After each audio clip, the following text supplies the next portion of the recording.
what you need to know. From the Goldberg Jones Sports Desk, your 620 Rip City Radio headlines. Goldberg Jones. Call 1-800-DIVORCE. It is 6 a.m. on a Friday morning. Justin Myers with you. The Portland Trail Blazers return to action tonight against the San Antonio Spurs. Tip-off is set for 6:30. Pregame coverage begins right here on 620 Rip City Radio at 4 o'clock. Oregon State men's hoops with a stunner over number 9 Arizona, 83-80. Jordan Pope with the game winner. Step back three in the closing seconds. Beavs get the win. Oregon cruised past Arizona State at Matthew Knight Arena, 82-61, setting up a Saturday showdown with Arizona. Falcons have hired Rams defensive coordinator Raheem Morris, not Bill Belichick. Meanwhile, the Carolina Panthers have hired Tampa Bay Bucks offensive coordinator Dave Canales. Coming up on the big show, friend of the program and the voice of your Portland Trail Blazers from San Antonio, Travis Demers joins the big show. But it is a feel-good Friday. It is a fancy coffee Friday. And for at least the foreseeable future, it's still a football Friday. We start right now at 620 Rip City Radio. The home of the OSAA is 620 Rip City Radio. It's time for Justin Myers to wake you up here on Rip City Mornings, 620 Rip City Radio. And a very happy Friday. It is RCM. I am your host, Justin Myers, super producer Brendan to safely partition. On the other side of the glass, thanks for getting up early with us or staying up late, however you are rolling on this particular Friday. We got a lot of stuff to dive into on the big show today. As we mentioned, Travis Demers is going to be joining us from San Antonio, Texas. Let's let Scoot cook tonight, Blazers. I know nobody's listening at the front office. I know that clearly Chauncey Billups and the crews down there in San Antonio, they do not have the iHeartRadio app fired up. They should, but they don't have the app fired up. But if there was ever a night, let's just the Spurs and the Blazers, y'all are out of it, right? Trade deadlines in 2 weeks. Both are going to be sellers. Brogdon's going to get moved. Who knows who else is going to get moved? Nobody's making the playoffs in this game. I believe it's on NBA TV. Let's just let Scoot cook against Wemby. Scoot's not going to win Rookie of the Year, right? That's going to Chet Holmgren. That's a done deal. Because I don't know if you saw, Chet Holmgren, he had a message for Wemby, I think last night. I think it was last night or it was the night before. Chet Holmgren's going to win Rookie of the Year. But just on one night, these two guys, when you went back to that game in Vegas when Wemby's team came and took on the G League Ignite and Scoot and Wemby, they went and cooked. And everybody's like, all right, there we go. Future of the NBA. There it is right there. Let's let Scoot cook tonight. I don't understand what the Blazers are doing other than Brendan's theory, which I think is apropos. Which is, let's showcase Malcolm Brogdon so we can get as much value out of this dude. Malcolm, can you keep shooting 40% from three? Because we can get something for that. We can get you on kind of a 3-month rental for 40% from three. I get all it, but you know what? Let's just not showcase it tonight. Let's just let Scoot cook. Let him play 40 minutes. Or shut him down for 2 weeks after that. I don't care. Let's just let Scoot cook against Wemby. So we'll talk about the Blazers coming up. And like we mentioned, Travis Demers is going to be joining the show as well. Stunner at Gill Coliseum. I love college hoops. I love college hoops because when you look at the Blazers, and the Blazers are not making the playoffs. This season is what it is, which is a phrase that I know a lot of people don't like, but every once in a while, it fits. It is what it is. What do I mean by that? This is a transition year. This is supposed to be year 3 of a rebuild. It's kind of year 1.5, right? It's 1.5 of the rebuild. Developing guys like Scoot Henderson, developing guys like Shaedon Sharpe. What is the development? I don't know. We just keep hearing about development. Can you build around those two guys? Getting Anthony Simons in that alpha, that leader role, because this will be Anthony Simons' team if they do not move on from him. It's Anthony Simons' team. All that stuff. And winning is on the back burner, and I get it. So fans know what it is. And when the Blazers get a fun win against Houston, we kind of give a little, hey, how about that? Nice little fist pump. Our boy Demers gets a nice, like a buzzer beater call. This is a lost season for Oregon State, too. Now, they are not in a rebuilding mode. There's no ping pong balls at the end of a bad college basketball season. There is just more and more uncertainty. But you know what? Every once in a while on a Thursday night, you get to storm the court as a kid. And, you know, those bros and those co-eds, they got to storm the court. They're going to go down to Claude's. They're gonna whoop it up on a Thursday. They're gonna be at the top of the Peacock. How hoppin' was the top of the Peacock last night? You notice I say Peacock because there's another way to say that, and I don't know if I can say that on the air, so I'm not going to. But Brendan, how hot? And again, I don't know because I still go back. I'm still like year 2000 Corvo, which was that was the glory years, 24 years ago when I was cooking at the top of the Peacock. But how hopping was the top of the Peacock last night? Oh, very. I mean, it actually brought back some interesting memories because what a night! When I was a freshman, it was actually 10 years ago, Justin. Also, Thursday nights in 2000. Thursday night was the night at the Peacock. Yeah, I don't know if it is anymore, but it was Thursday night was the night. Yeah, but going back to 10 years ago, during my freshman year, it was the most notable game that I couldn't remember or would never forget. I should say rather. Okay, is when they you pregame a little too hard. Can't remember any of it. No, like they beat number 7 Arizona, and it was like the first big win of Wayne Tinkle's tenure, right? It was, year one, and it was one of, they beat T.J. McConnell and that team that was pretty stacked, and still had Sean Miller as the coach. But it's just, there have been moments in games like this, Justin, and hats off to him. The biggest problem is there's never any consistency when it comes with Oregon State. So it's awesome. Take your victory lap. Every once in a while, you just got to kind of live in the moment, storm the court a little bit. Do we worry about what's going to happen on Saturday? Do they play Arizona State on Saturday or Sunday? Yeah. Yes. Who cares what's going to happen on Saturday? Who cares? One win in Pac-12 play. We don't worry. Now they got 2. Okay. We don't worry about that. Beat Arizona, storm the court. Fun night in Corvo. Let's go, baby. Still, like, college basketball ain't what it used to be, but every once in a while you'll see, hey.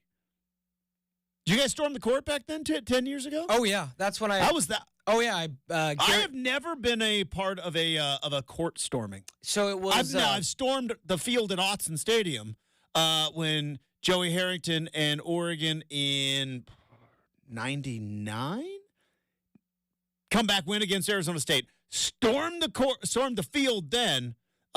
Never stormed a court. Yep, I've stormed the field more times than I can remember. I was lucky enough to be there for a couple big-time upsets at USC. Yeah. I was there. I didn't storm the field. Yeah.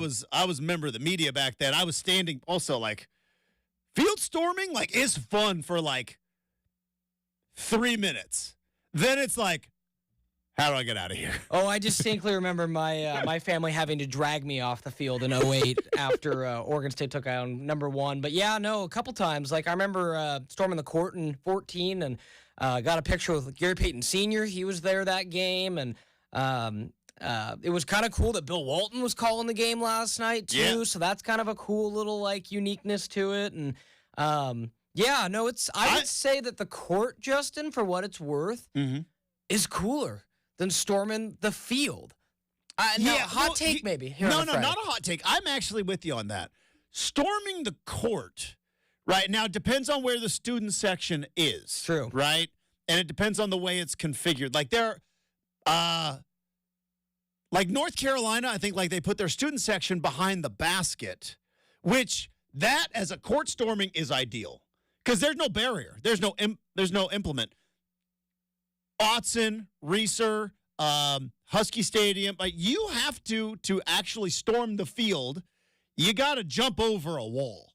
And that's not every kid's as athletic as I am or was, but like you got to jump over a wall and to get on the field, and then it's like a run to the middle, and sometimes it just storming the court is instant. Buzzer beater, got it, count it, rush the court. And because there's not a lot. The only like at Matthew Knight Arena, the students are on the floor, but they are behind the very expensive floor seats and like where the broadcasters sit and where like Phil Knight sits, and like it's a known thing.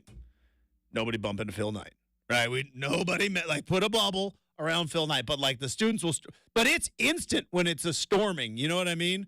Whereas like football, sometimes like 15% of the crowd thinks we're storming and the rest doesn't, and then they go running out there, and then they're like, all right, it's But it has to make sense. You got to jump over the thing and get there. But I think it has to make sense because I remember like a couple years back, like when Oregon State beat Washington. I don't know if you remember, Justin, in 2021, Jimmy Lake, they kicked the field goal to beat Washington. Yeah. And they stormed the field. And Oregon State, I do remember this. I don't think Oregon State was ranked. I don't think Washington was ranked, but it was like the first. And I was like, okay, great. But was that worth the $100,000 fine you're going to get from, because that's what it is now. Is it $100K now? Yeah. It started at $25K. Yep. That's $100K? Well, Tennessee and those goalposts kind of changed. Yeah, they threw those goalposts in the river, and it was like, those are going to be real expensive to bring back. By the way, what is still in the river, Justin? Has anybody ever been like, hey, I was going to storm the court, but in the mind, I thought, that's $50K out of my team's my alma mater's athletic department. I'm not going to do that. Like, it's never a deterrent. No, I hear you. You can't stop drunk. Sure. No, yeah, for sure. Think of who is storming the court, right? It's drunk kids. Or, I don't know, they might not be drunk. They might be gummied up. You know what I mean? Yes. They're having fun on a Thursday night. I remember it fondly, Justin. It was, back then. All right, so you were a freshman. You were not in the media yet. You were just an average Joe student. I went to a lot just because football is such a more 6 or 7 games a year, and I was wanting to broadcast all those games. I don't think I went to more than in 5 years. I think I went to 3 games as a student in 5 years. Basketball, I went to a lot more games. That was kind of my get with the fans and the students, and go back and forth, and all that stuff. And I'll admit, they had Gary Payton II, Drew Eubanks. 2 guys that are in the NBA. They had dudes that made it at least competitive and fun to watch. And, I have some very fond memories being that student section for basketball games, Justin. Storming the court. Then the party's on, too. Because it's, like I said, Thursday night. And I don't know if it's like this anymore. To Claude's. But, yeah, let's hit Claude's. There's a line at Claude's. All right, let's go to Headline Cafe. RIP to the Headline Cafe. It doesn't exist anymore, but that place was the spot. Timmy Ewis was outside bouncing. I saw him throw a couple of dudes. I saw Tim Ewis throw so many dudes out of the Headline Cafe. And then at about 10, this is, again, as a dude that goes to bed at 9:30 now, the idea that, hey, we'll pregame here. By 10, top of the Peacock, let's do it. And then by 11, top of the Peacock is shoulder to shoulder, hot, sticky, wet floor. I don't know how I'm going to get down those stairs, but I fell down those stairs a couple times. I just remember. A couple times down those stairs at top of the Peacock. When you make the journey, because back then there weren't, now there is, they're all lucky. Back then there weren't Ubers in Corvallis. You couldn't have Ubers in Corvallis. So it was like, we would, make the journey down from Kings by Fred Meyer and just straight up walk all the way to that end of, to Claude's, to Claude's, and then just keep it going. Go all the way to Peacock, And next to Claude's was your spot. It was Impulse. But back then it was Tailgaters. R.I.P., man. Hit up Tailgaters. On 3rd Street, kind of in the middle. Tailgaters till about 2 in the morning. Get a Pita Pit. Yeah. Because Pita Pit's open till 3. If Pita Pit's too busy, let's call Pizza Pipeline. Try to stay awake until Pizza Pipeline shows up. It might have been called something different, but was the 24-hour Mexican spot? La Conga. So now it's Riva's. But yeah, it was La Conga. It was clutch, man. I can't tell you how many times. And La Conga saved me at 2 in the morning. La Conga was close enough to it was Senior Sam's, and then at night it became the Cantina. Oh, the Cantina was the spot. Great times. The Cantina was the spot. But you know what the spot is? Right here, right now, this particular program, because, as I mentioned, it's Feel Good Friday. It's a football Friday for the next 2 weeks. It's still a football Friday. There might be 3 football games in our lives, but there are 3 very important football games we're going to dive into. Plus, we're still in the coaching carousel, which counts as football Friday, but mostly, it is a fancy coffee Friday. That's right. It is the end of the week, and it is time to celebrate. You did it. You made it. You got here, and the best way to do it, and the only way we know how, is to upgrade our caffeinated beverage with a little fancy coffee Friday. Here we go.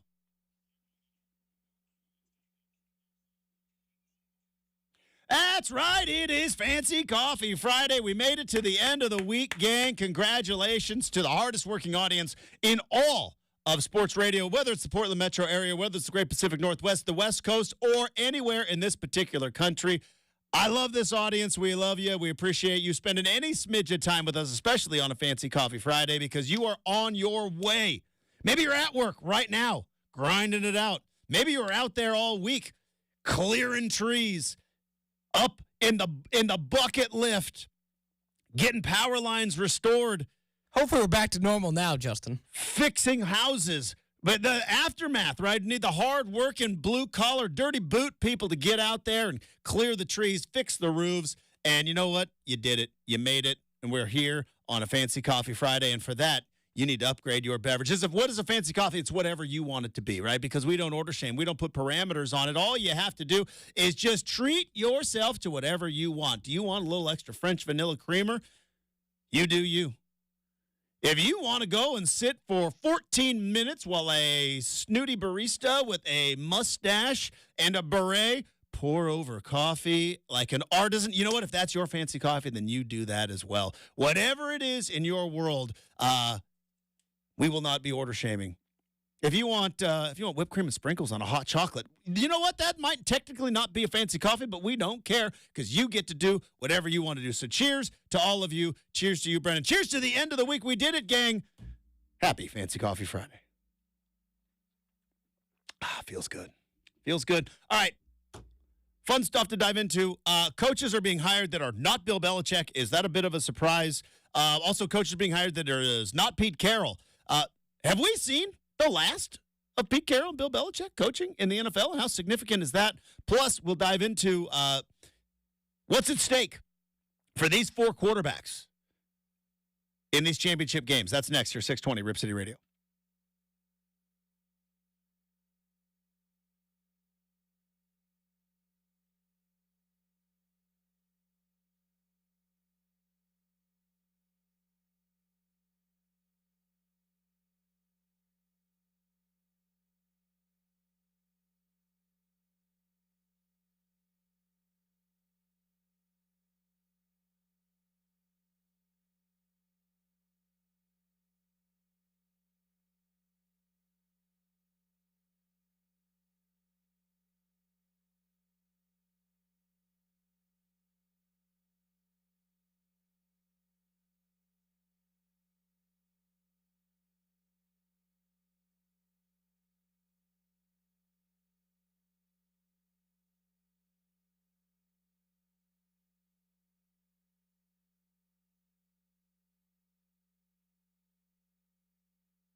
And boy, you have got four quarterbacks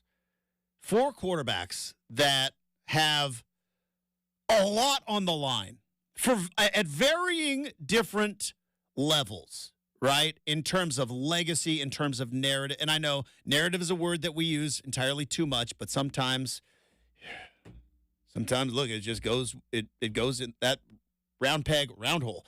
I know it's a little bit lazy, but we determine quarterback's legacy based upon postseason, in particular Super Bowls. We just do. Tom Brady ruined it for everybody. He ruined it for everybody. Because Patrick Mahomes is going for his third Super Bowl, which if you eliminate Tom Brady from the from the history books, that is all-time great status. 3 Super Bowls. All-time great status. That's Troy Aikman. Like Terry Bradshaw had 4. Joe Montana. And that's kind of it. Right? When you think about quarterbacks with multiple Super Bowls, the idea of winning just 2. Peyton Manning, Eli Manning, Ben Roethlisberger. Trying to think now other quarterbacks who have won 2. I'm sure there's a ton out there that I'm missing. You said Eli, right? I did say Eli. I mean, just to win 2 Super Bowls as a quarterback is pretty elite level.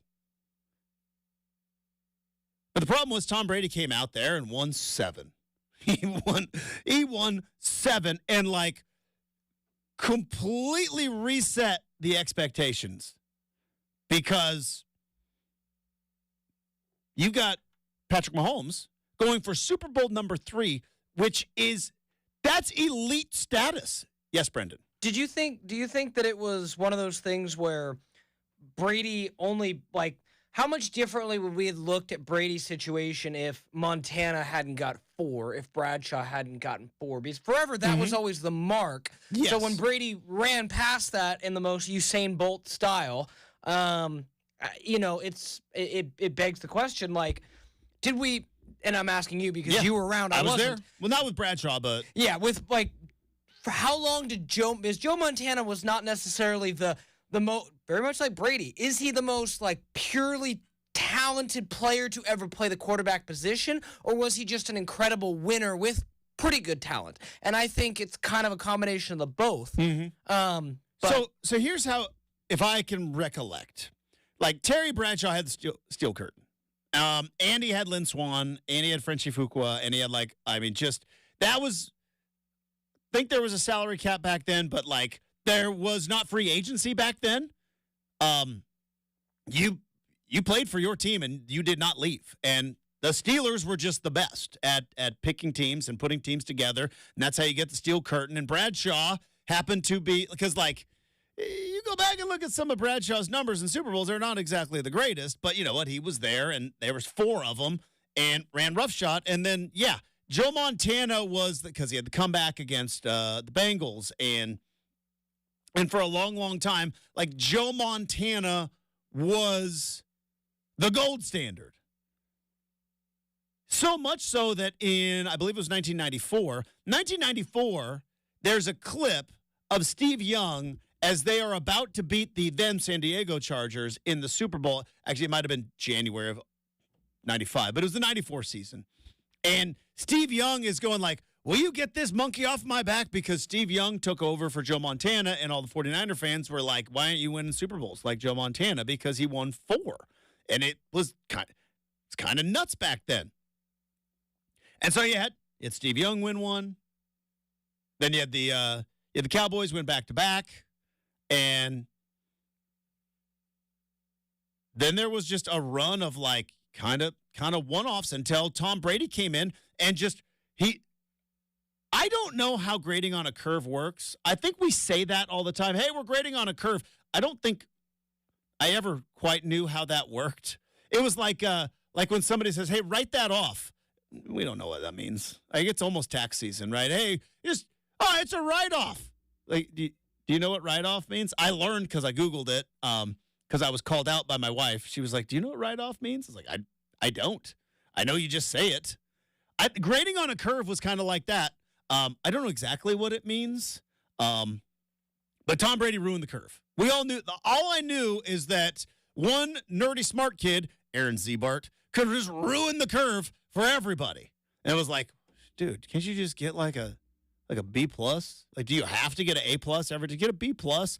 Was he one of those kids in your school that went to like the biggest and nicest college? I don't know where he went to college, but I know that he was the smartest kid in, like, Aaron Zebart was like the smartest kid in every class. Yeah. Like it wasn't like he wasn't just a science, history, math, like social, like all like just. It's funny who sticks. And we didn't have a valedictorian or salutatorian. We had the top 10.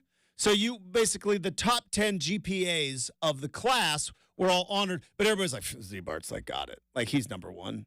Like, it's funny. It's like Z-Bart's closing the show. It's funny you remember that. He was so smart. Because I remember, like, it's like, oh, yeah, so-and-so Sherwood. Yeah, he went to Harvard. He went to Berkeley. Like, you always remember those that went to the big, I don't know if we had any Douglas Trojans going Ivy League. Kevin Tomasini went to Notre Dame. It was a very big deal. It's a very big deal. Yeah. Went to Notre Dame to play baseball, and, like, yeah. So. We all remember the smart kids. I think so. But, like, Tom Brady ruined the curve. It's just like, yeah, that's what the greats do. They just ho-hum, win 7. And it's like, Aaron Rodgers has 1, right? Aaron Rodgers has 4 MVPs. He's won 1. Brett Favre, 1. Roethlisberger, 2. Peyton Manning, 2. Eli Manning, 2. Like, you just go on and on with the great quarter. Now you've got Patrick Mahomes about to get 3rd if they win. That's a big if. Because what's the I should probably know this, but what's the spread? Baltimore, 4-point favorite. So they got to go on the road in Baltimore. Baltimore's a 4-point favorite in the game. But if the Chiefs win and Patrick Mahomes brings home Super Bowl championship number 3, Patrick Mahomes moves into the all-time great conversation. He's already in the conversation because he's got a long career path ahead of him. But, like, he wins number 3. We're talking, this is like legendary status, all-time great.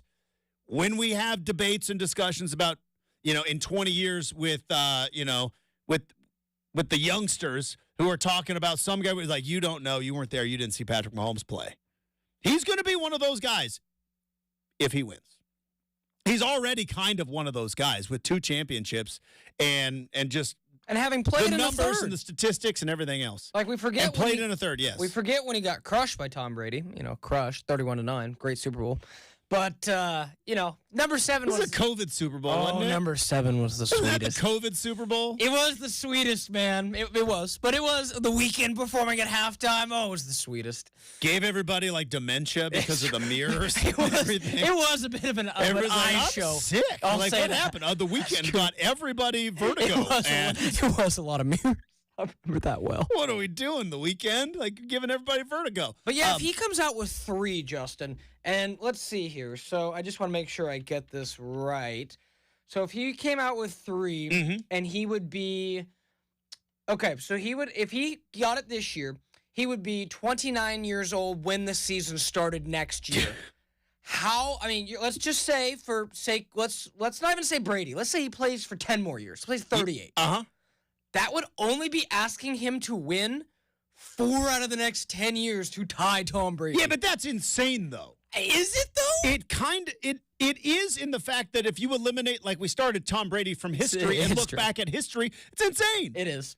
It's insane to think to win 4 Super Bowls in 10 years. But it's nuts. Is Mahomes good? And I think, like we've said this forever, there's no one in the realm right now. Again, sorry Lamar Jackson, sorry Josh Allen. Maybe it's C.J. Stroud. Maybe he wins the Super Bowl next year and gets on the Brady path, and I'm like, oh, boy. Maybe it's Herbert with Jim Harbaugh. Could be. But right now, the guy in that mix is Mahomes and Justin. If he gets 3, he's going to be like, so Coach Reed, Kelsey, how many more years can you guys give me? Well, and that's the thing with Patrick Mahomes, right, is... He will outplay both those players and coaches. Yes. And like that was Tom Brady's secret sauce, right? Is a multitude of things, but Tom Brady was able, like, I can win with Deion Branch, and I can win with a defense featuring Rodney Harrison. All right, now those guys are gone. All right, now I'm going to win with, we didn't win with Randy Moss, but came real close. Well, originally they wanted to win with 2 tight ends, but only one with one. Yeah, we'll talk about the one. And then it's like, I can win with Gronk. And then it was like, I can win with Danny Woodhead. It's like, I can win with Julian Edelman now. It's like the list goes on and on and on. Can Patrick Mahomes win without Travis Kelce? We don't know. We don't have to worry about that right now if you're a Chiefs fan. But, like, we've got a dude right now, and I know that we're in a hot take culture, and I love it, right? I love it. We've got Hot Take Friday coming up in an hour and some change. But the idea that, like, anybody in this league is at the level of Patrick Mahomes is a bit silly. It's a bit silly.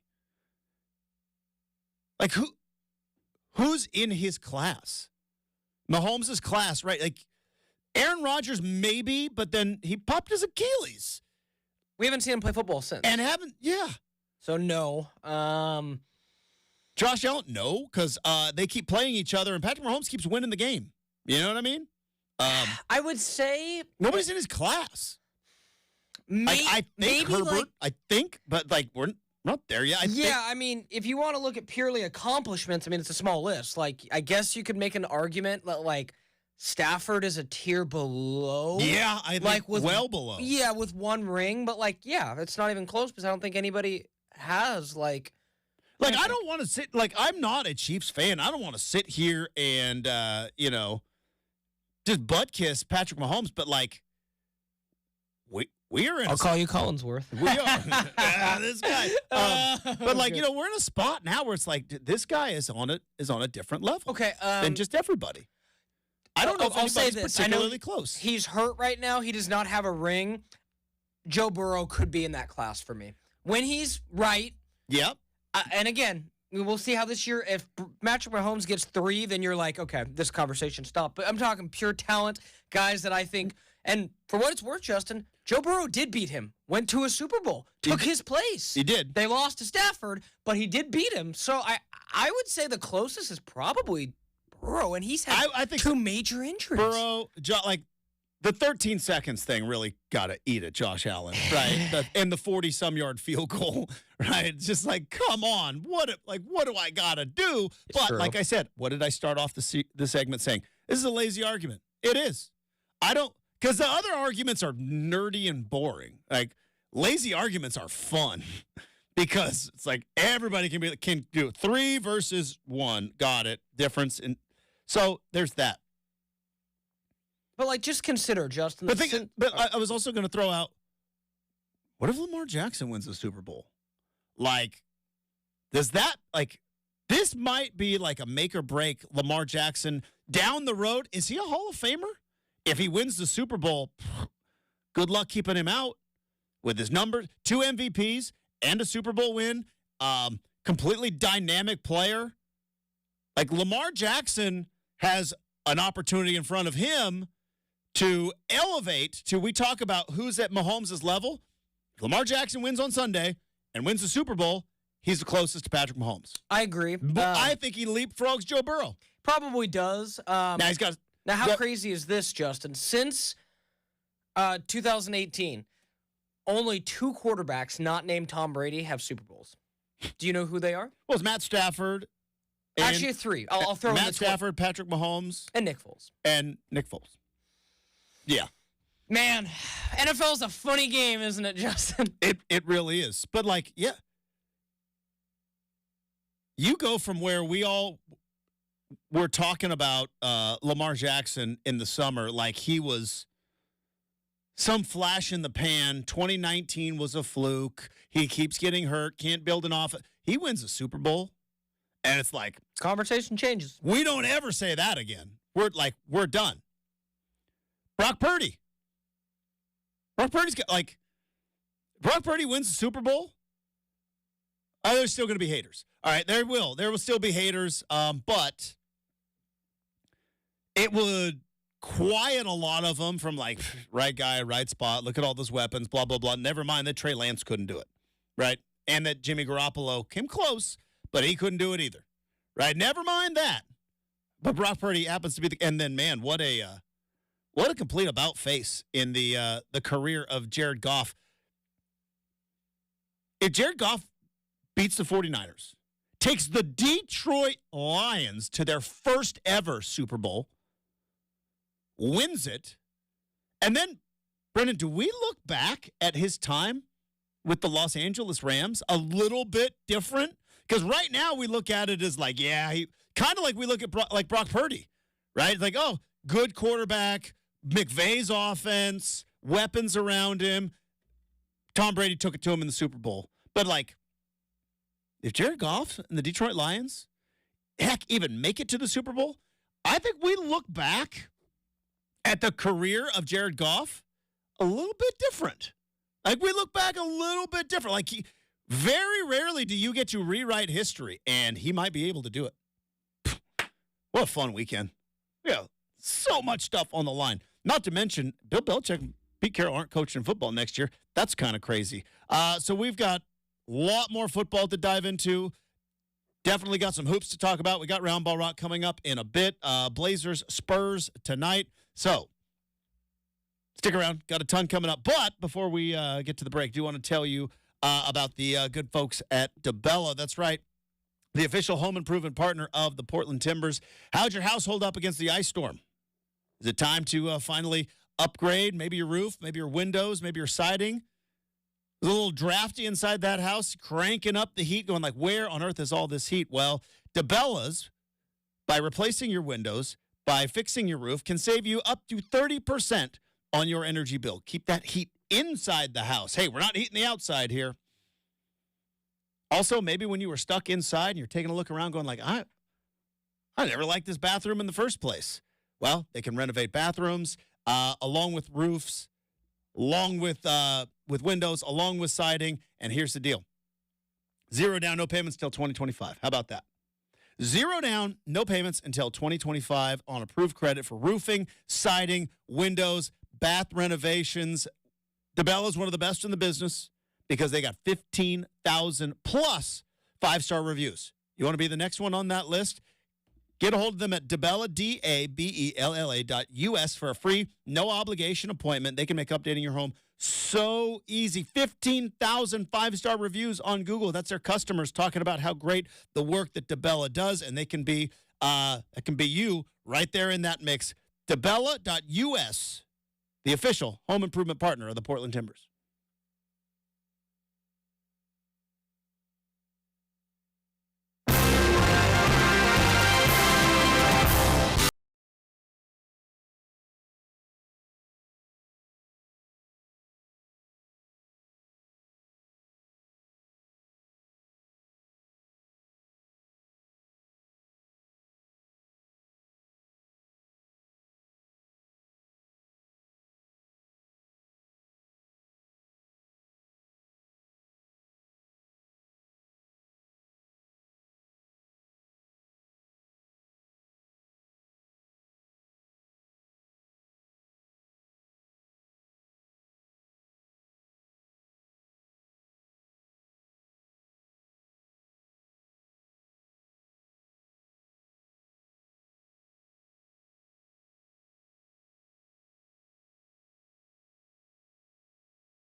All right, Blazers back in action tonight. 6:30 tip time from San Antonio. Travis Demers, the voice of your Portland Trail Blazers, is going to be joining us in hour number 3, deep in the heart of Texas. Did he go and check out the Alamo? We're going to go and find out. Is he on the Riverwalk?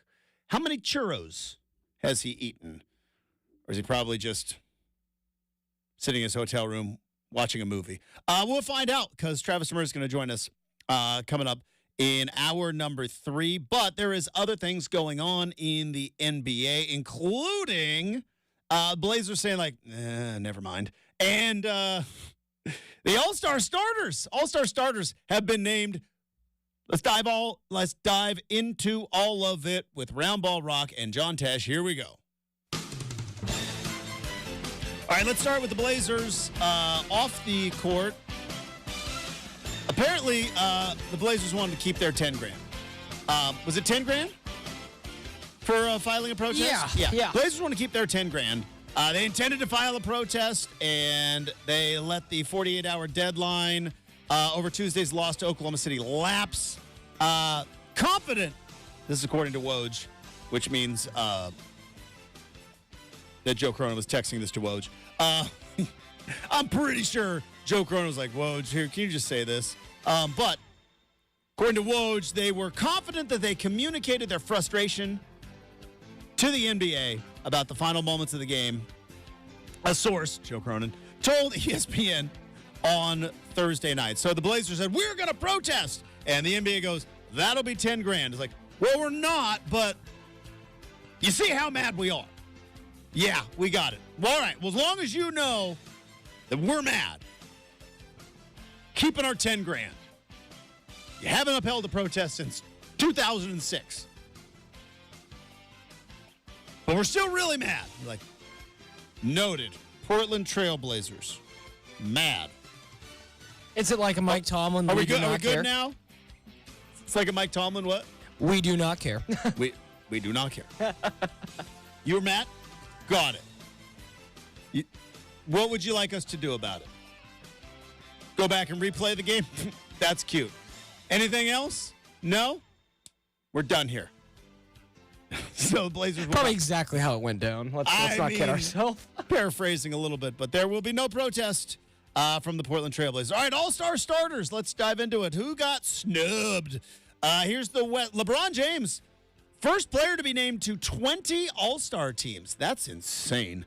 It's like, I know, look, LeBron If Michael gets played my that long. goat sometimes, but this is amazing. I mean, if Michael played that long.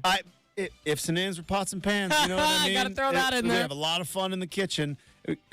Look, cannot deny what LeBron James has been able to do in terms of longevity and durability and everything else. Your best in a league where dudes are like, nah, I don't feel like playing. Like LeBron James, to his credit, seems to, for the most part, show up most nights.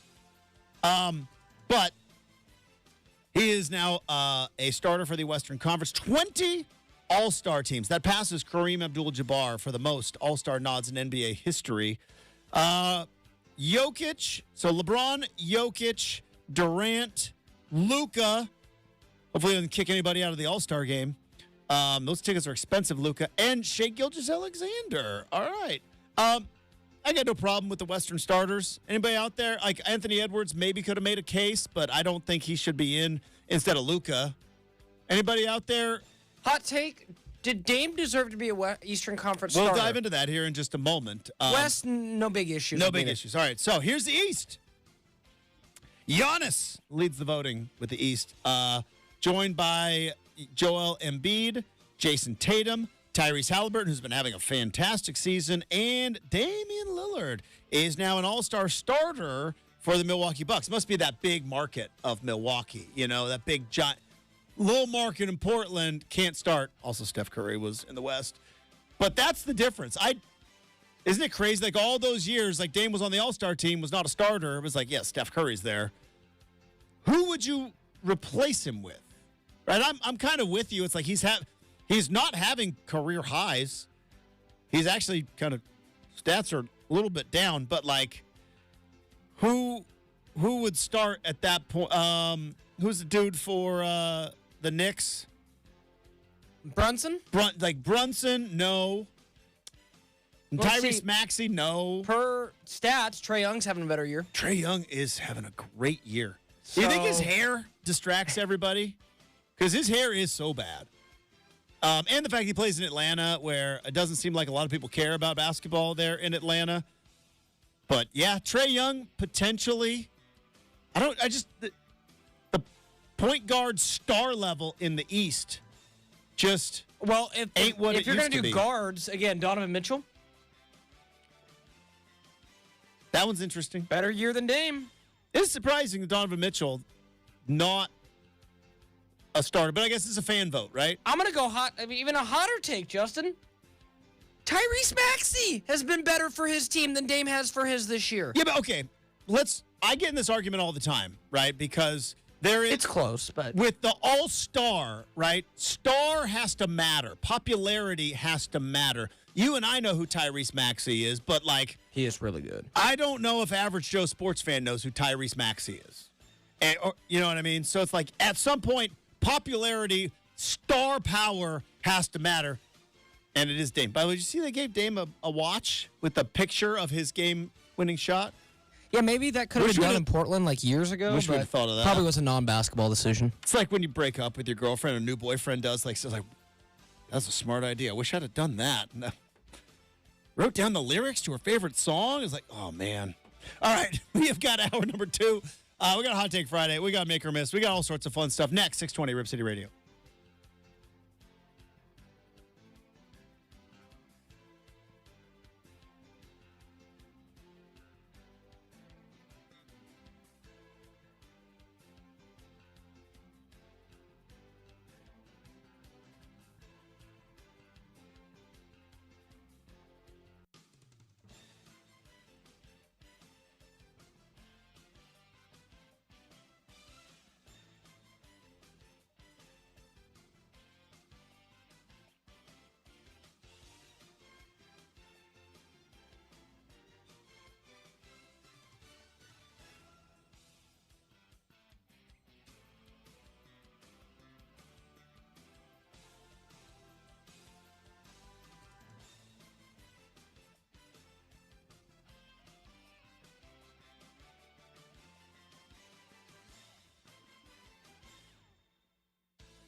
Here's what you need to know. From the Goldberg Jones Sports Desk, your 620 Rip City Radio headlines. Goldberg Jones. Call 1-800-DIVORCE. It is 7 a.m.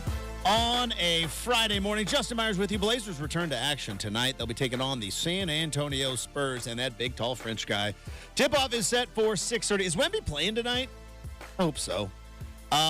Pre-game coverage begins at 4 o'clock right here on 620 Rip City Radio. The Oregon State men's hoops shock number 9 Arizona 83-80 at Gill Coliseum. Jordan Pope game-winning step-back 3 in the closing seconds. Mike Parker's losing his mind. Kids storm the court. Fun night in Corvallis. It's also a fun night down in Eugene as well because the Oregon Ducks cruise past the Arizona State Sun Devils 80-61, setting up a matchup of top teams in the conference between Arizona and Oregon on Saturday. The Falcons have hired Rams defensive coordinator Raheem Morris to be their next head coach, and the Panthers have hired Bucs offensive coordinator Dave Canales. That leaves the Seahawks and the Commanders as the two teams left with a coaching vacancy. Travis Demers joins us in hour number 3, but hour 2 starts right now at 620 Rip City Radio. The home of the OSAA is 620 Rip City Radio.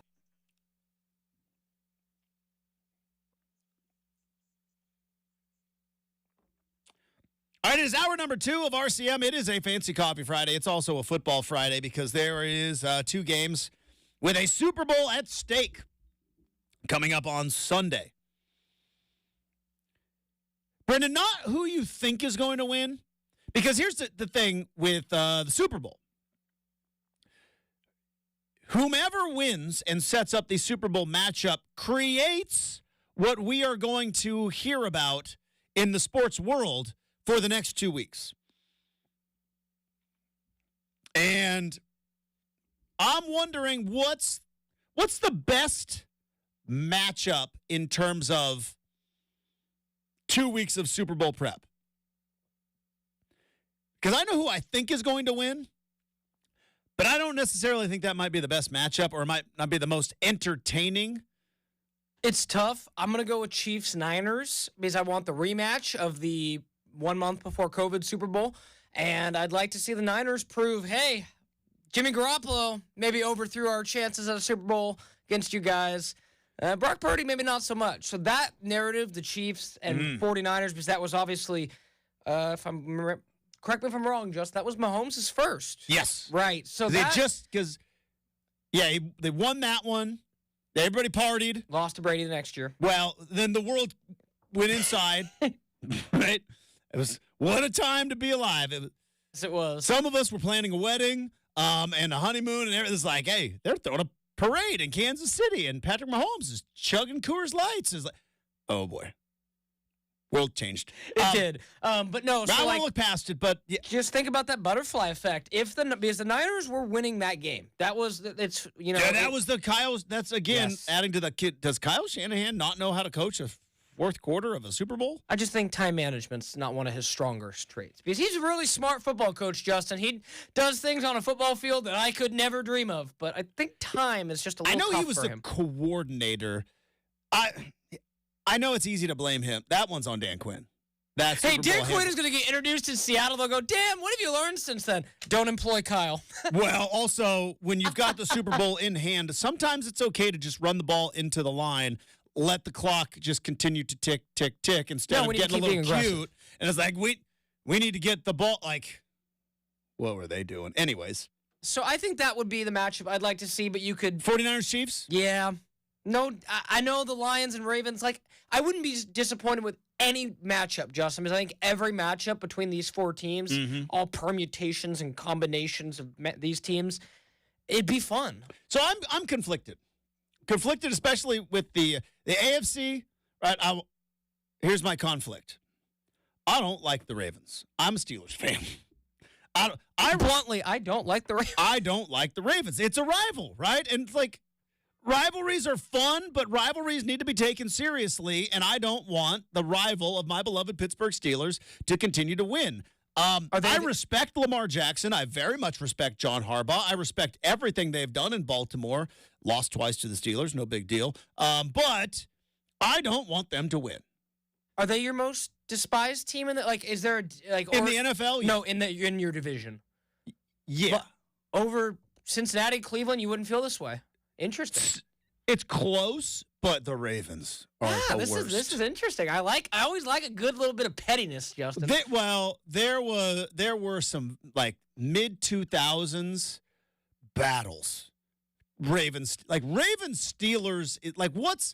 It's Chiefs Bills now, right? That's kind of the marquee matchup. What else is out there in terms of games? The Bills or the Chiefs Bengals. When those two get together, and they're healthy. Burrowhead and there's all that.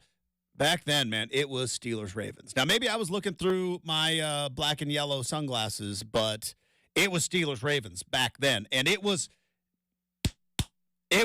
hard-nosed, smash-mouth football. So, yeah, I don't want the Ravens. But, Brendan, we know, and I don't mind this. Here's where I get conflicted. If the Chiefs win and the Chiefs go to the Super Bowl, I don't mind it. Here's what I do mind, though. There's going to be a lot of Taylor Swift talk, as there should be, right? There's going to be, I think Pat McAfee was like, they were trying to do the math, just like we were. We're trendsetters here on this particular program. They were trying to do the math on whether or not Taylor can make it to the Super Bowl because, as you've mentioned, on Saturday she is playing the Tokyo Dome. 4 straight nights, by the way, in Tokyo. Crushing it. Does the timing work? But you know that if the Chiefs make it to the Super Bowl, after the Patrick Mahomes talk and after the big talk is going to be, again, it's going to be the Kelsey show and it's going to be the Travis and Taylor show, which I don't mind. You know what I do mind? The doofuses that get all butthurt about it. It's like, enough about Taylor Swift. It's like, I don't hear you guys complaining when they show, how many shots of Matthew McConaughey on Texas's sideline do we get on a college football Saturday? Justin, how many times do we see it? Justin, none of you doofuses complain then. But the moment that Taylor gets up there. For the semifinal game, Justin, if you flip to ESPN2, Matthew McConaughey was commentating the whole first half until he got upset they were losing. And he's like, all right, I'm out, guys. See you guys. That's what I'm saying. But, we do it all the time. But, yeah. I grew up in the 80s when you would watch the Lakers in the playoffs, and guess what? Jack Nicholson is going to be on TV. He's sitting courtside there. I was there in the 90s when nobody complained about how many times they showed Spike Lee at New York Knicks games. So this is nothing new. But because it's Taylor Swift, and because, I don't know, the females in your life are maybe showed a little more interest in football and maybe your man cave has been taken over, you're going to go on social media and just throw a fit. But so that makes me a little hesitant with the Chiefs. Not because it's going to be a bunch of Taylor talk. It's going to be a bunch of anti-Taylor talk, which I don't like. I mean, I don't subscribe to.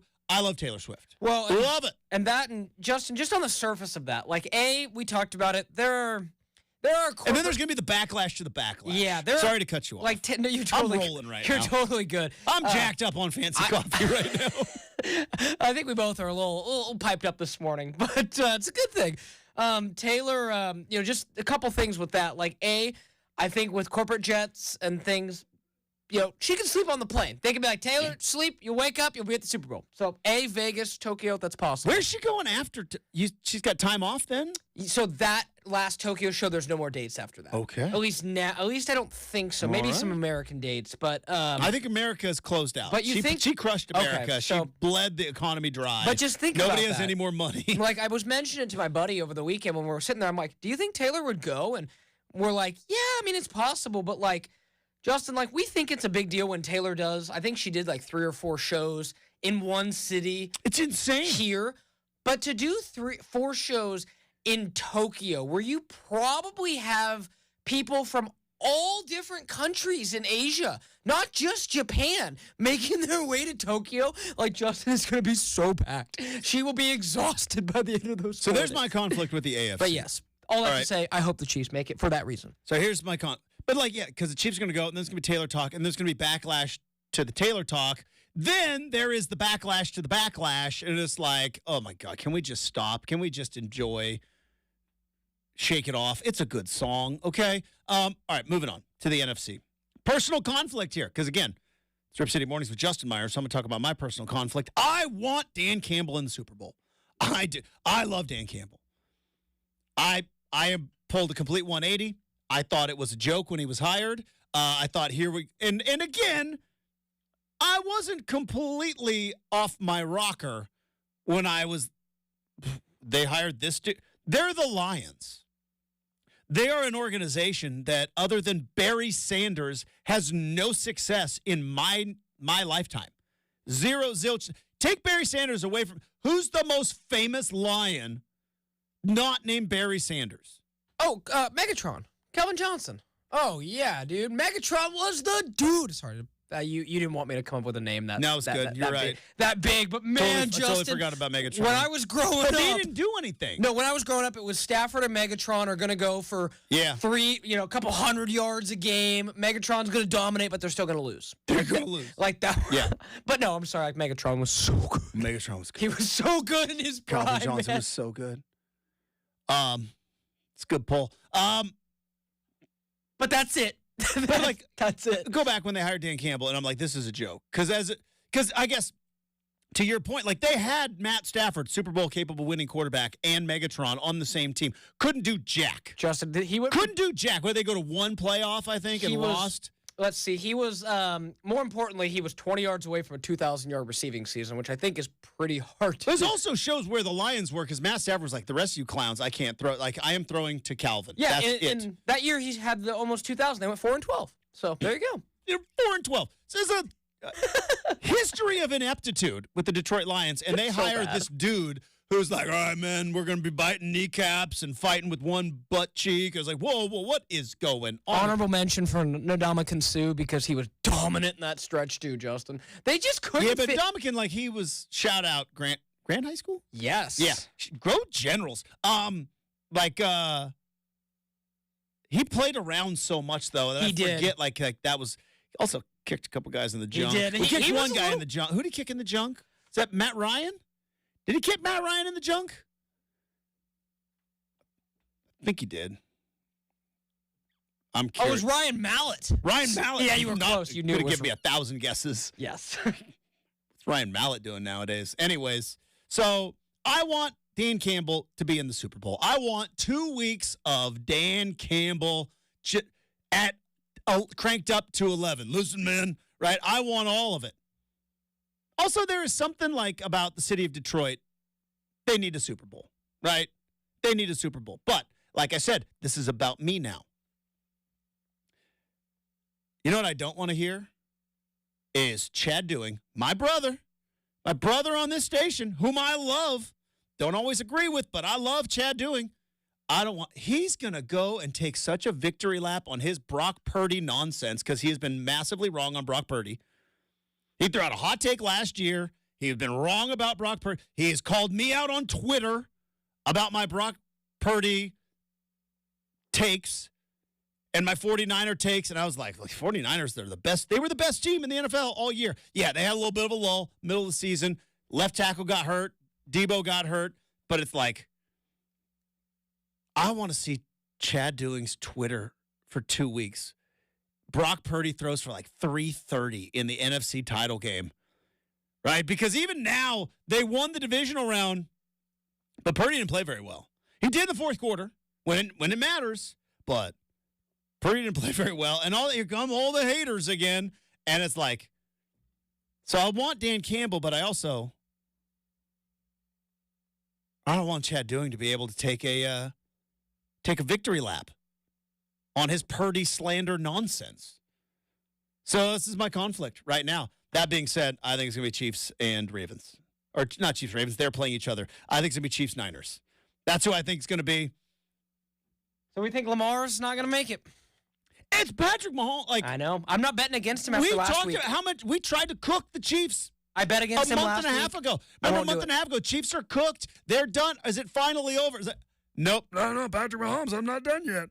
Patrick Mahomes. It helped to bench Kadarius Toney, and that was a really good impression, by the way. Not Thank bad. you. Not bad. That's up there with your oh gosh, our most valuable bundler. That's not that far off. All right, but yeah, make or miss coming up. Make or miss. Will I do that impression again? Should I? No, but make or miss next. 620 Rip City Radio.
All right, coming up in 1 hour from now, we're going to talk to a friend of the program, the voice of the Blazers, Travis Demers. He is he's in San Antonio, getting ready to call Blazers Spurs. I mentioned it in the first hour. I'm going to mention it again in the second hour, and I will mention it again in the third hour. Let's Scoot Cook tonight, right? You want to trade Malcolm Brogdon. Malcolm Brogdon was questionable with a knee, right? You want to trade Malcolm Brogdon in the next 2 weeks. You know what doesn't trade well? Injuries. So you can't really play Brogdon. If you do, maybe limited minutes. Let's let Scoot Cook against Wemby for crying out loud. Just put him out there 40 minutes. I'm not saying do it every game. I mean, I kind of am. But I know I'm not going to get it for every game. But for one game, let's just let Scoot play for 40 minutes. Let him cook tonight and just let you, Wemby, future of the league, we hope. Let's let him cook tonight. We'll talk to Travis Demers. He's going to be on the call. Is he still on TV? I think he's still on TV tonight. Question. I do not know think the so. answer. I think Calabro still got. I would imagine if you get the Coco, right, the big C19er, I think you're done for the road trip. And he tweeted it out. I didn't. It's no HIPAA, right? I'm not HIPAA-ing Calabro. We wish Calabro get better. Love Calabro, but it was like seeing Travis on TV a little bit. Looks good. Suit game's sharp. Always has been. Sharp suit game? Suit game and shoe game for Travis. Sock game, too. Good contact with the camera, which I know dresser. after doing TV for a handful of years, not the easiest thing to do. Hopefully they don't need to burn them. They probably deleted when they, erased the station from existence because obviously NBC Sports Northwest no longer in our lives. It's gone forever. Second to last show on that particular I think those on that particular station. That was me. Think those studios are getting some cobwebs, or do we think KGW repurposed? Yeah, that's a good question. Right? Because it's like I've been in there a couple times. Like, yeah. It wasn't a small amount of I space. lived there for like 4 years. Yeah, like it wasn't like, oh, it's a little closet. No, it was like a whole like floor. So I'm curious. Well, the TV part, KGW does a lot of stuff. The radio studio that they made, though, that's got to be a storage closet. No, I would be curious to see if there's any. That's probably a storage like Jurassic Park, just in the second one when they, break in and call the radio call at the very end. They're brushing off all the, growth that has started to grow in there. It's like, yeah, it still works. Was that 2? Yeah, when two they went the dinosaurs got loose in San Diego. Yes, so when Vince Vaughn breaks in and he's calling for help, hey, come rescue us. He's like, and was that the one where the girl did the gymnastics thing to fight a dinosaur? It's probably my least favorite of all of them. Fought a dinosaur with a horizontal bar routine, like a raptor, nonetheless. What are we doing here? That's probably my least favorite Jurassic Park, but like, how did we go from one of the greatest, like, still talk about holding up? He rides for Jurassic Park 1, man. It's a moment. It was my Star Wars, right? I was not old enough to see Star Wars in the theater. Jurassic Park, the OG, is my Star Wars. Because, like, everybody says, oh, man, when you saw the Death Star on TV or when you saw, like, the Millennium Falcon on the big screen, it was different. And I believe it. When you saw T-Rex for the first time on a big movie screen, well, first one you saw was so our entire life it was a brontosaurus. Then, like, Jurassic Park's like, yeah, actually, it's a brachiosaur. It's like, what do you mean? You mean the brontosaurus? Because on the Flintstones, they called it a brontosaurus. And it was a brontosaurus my entire life. And then they just changed the name out of nowhere? What are we doing there, dinosaur people? Justin, I like to look at money. And for a solid 4 years, Jurassic Park held the mark of highest grossing movie of all time. So, it's the best. Just think about that, right? We look now, we're like, oh, James Cameron, Titanic, Avatar, all his. For 4 years, Jurassic Park held that top spot. So, no, he's totally right. Like, that first one, still hits. It's on TV, I'm turning it on. Yeah, it's like, is this the part where they got to reboot the hold on to your butts? They never stop to ask themselves if they should. Dr. Malcolm was right. Right on a lot of In different many levels. ways. A lot of different Chaos, levels. Justin. Maybe It's chaos. I'm just saying, maybe some people doing some experiments somewhere, maybe they should have asked, should we be doing this? Or are we going to ruin everybody's 3 years across the globe? Anyways, we now go to something that will not ruin anybody's year, week, or day. It will actually make everybody better. It's Make or Miss. It bounces off the crossbar.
Ace Ventura: Pet Detective is, Amazing. again, Objectively amazing. I've said most I've ever laughed in a movie was Dumb and Dumber. When I watched Dumb and Dumber in the theater, I was in high school. I think I was a sophomore. The most I've ever laughed at a movie was Dumb and Dumber. The diarrhea scene. Just like, Oh, it's amazing. it was. You okay in there, Harry? Yeah, just shaving. Oh, I needed to save some time. Save some time. All right, I'll meet you downstairs. It doesn't flush, by the way. What a great movie. Oh, it's fantastic. We've landed on the moon. Anyways, we can't do that but Dumb and Dumber still. Now I knew the second Dumb and Dumber was gonna be stupid. Never watched it. Didn't watch it. Either the Dumb and Dumberer or the Dumb and Dumbest or whatever. Either one. I never watched them because it was like you're never gonna. Ace Ventura 2. I was like, I am so pumped. I am so pumped for this. Call of the Wild, and it was like, not good. Yeah, like two more. You got me. Yeah, like you got me. Yeah, like two more that have come to mind, and I'll admit to saying as much and then doing the exact opposite. I'm not going to lie, when it first came out and this guy who used to play for us was going to be in the movie, I was really excited for Space Jam 2. Yep, never saw it. Knew that was going to be bad. I've never watched it. I have Max. It's on Max. I have no desire to watch it because the guy that was there is no longer here. So Oh, yeah, and it's LeBron not being Michael Jordan. exactly. So, the first one, I believe I can fly. We'll just stick with that one, Justin. Also, And number two, Hot Take Friday's coming up in about 15 And you're minutes. I'm not supposed to say this, but like the original Space Jam, you don't like it either. I mean, it was meant for kids. Yeah, I still. It's meant for kids. I still ride for it. If it was on, I'd turn it on and watch it because I can still chuckle at it. It's one of those like, okay, you know what Space Jam is for me, and I know It's like Justin, LeBron in Trainwreck, objectively funny Sure. guy. It's a great movie. Michael Jordan didn't really translate to the screen.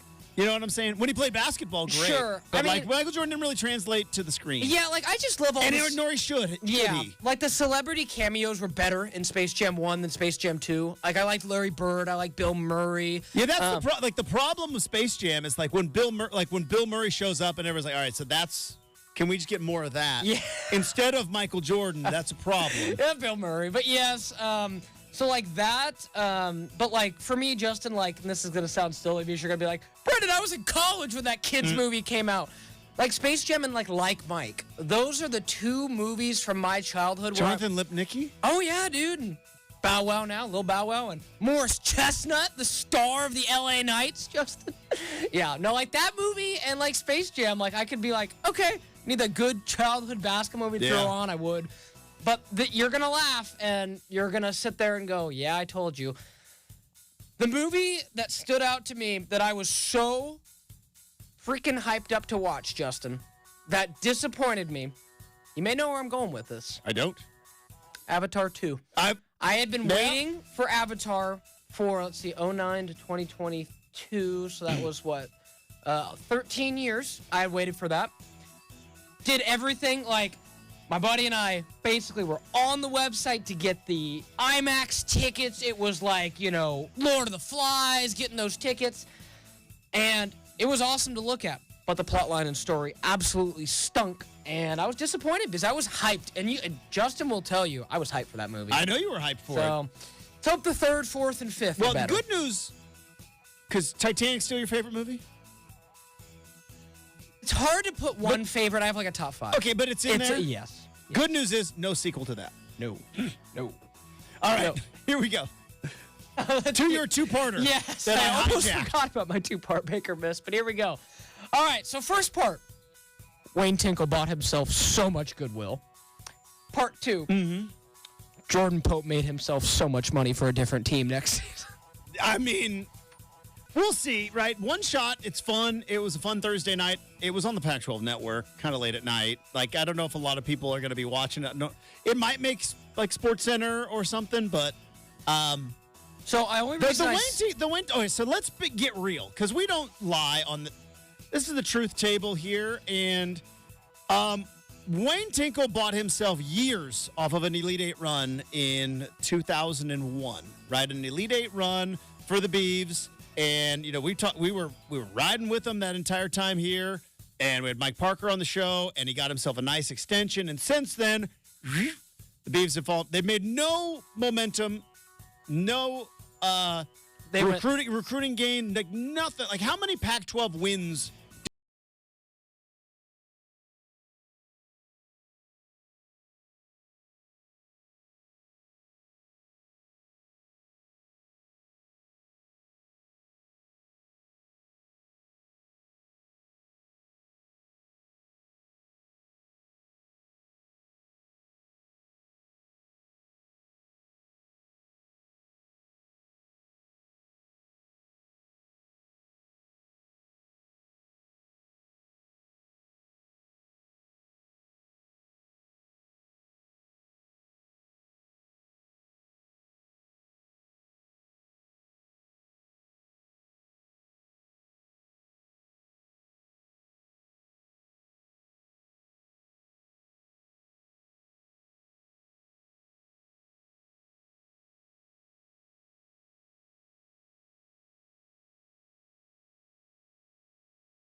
and nothing happened.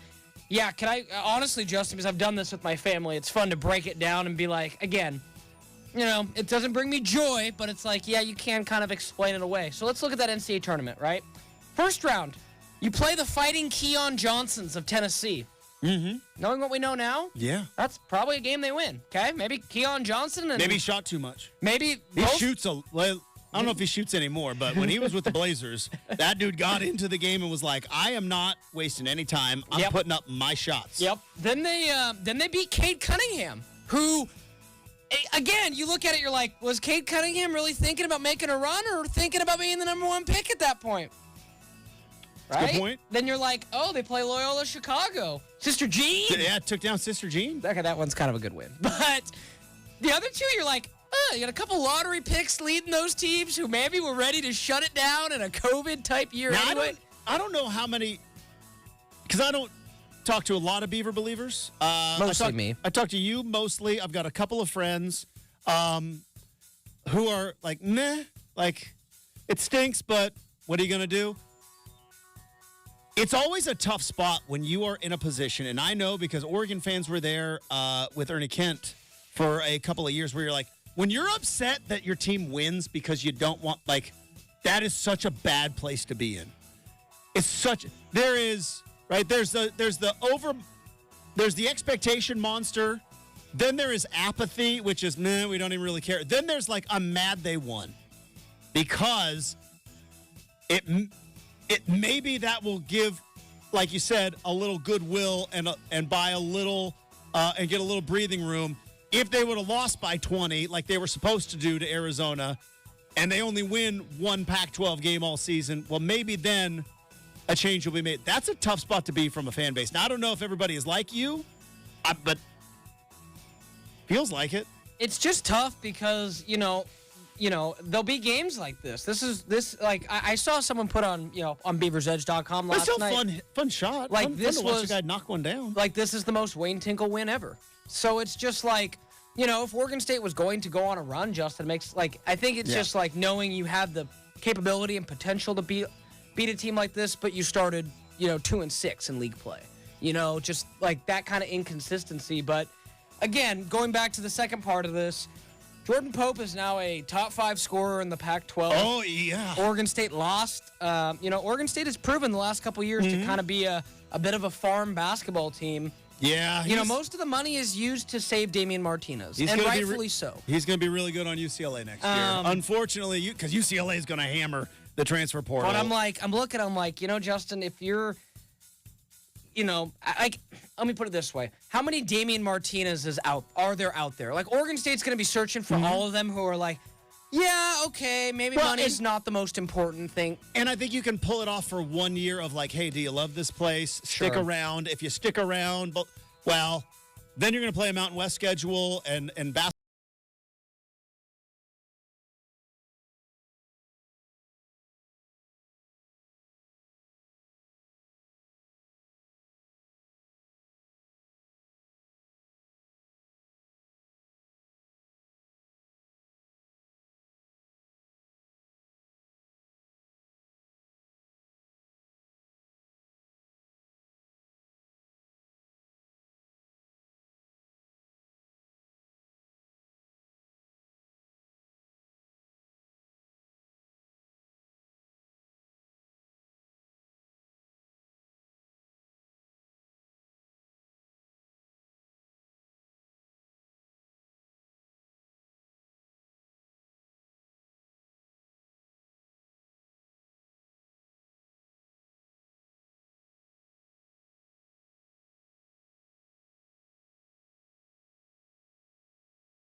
All right, let's wrap up hour number 2.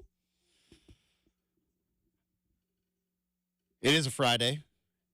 It's a football Friday because we got 2 games coming up this weekend. Very pumped to watch some football. Not going to be football in our lives pretty soon, but you know what? Can't worry about that. We live in the moment. We try to be present right now. And we got 2 football games coming up on Sunday. Then we got a Super Bowl. Then there's going to be a time of no football. And we're going to be okay with that. But soon enough, spring football, there'll be March Madness and the Masters and then spring football. And then there'll be, free agency and as a spring portal. I know as a guy that covers a football team, Brendan's pumped for the spring portal to open up. And before you know it, we're right back here. But I am ready for spring football, man. But it's also Fancy Coffee Friday. Cheers to all of you. If you couldn't tell, the vibes are high around here because it is a Fancy Coffee Friday. But also, it's still January out there. While it might not be as cold as it was last week, it is still pretty chilly outside. Pack a coat. And one way to fight the bitter chill of the month of January is with a little spicy takes, which we call Hot Take Friday. Here we go.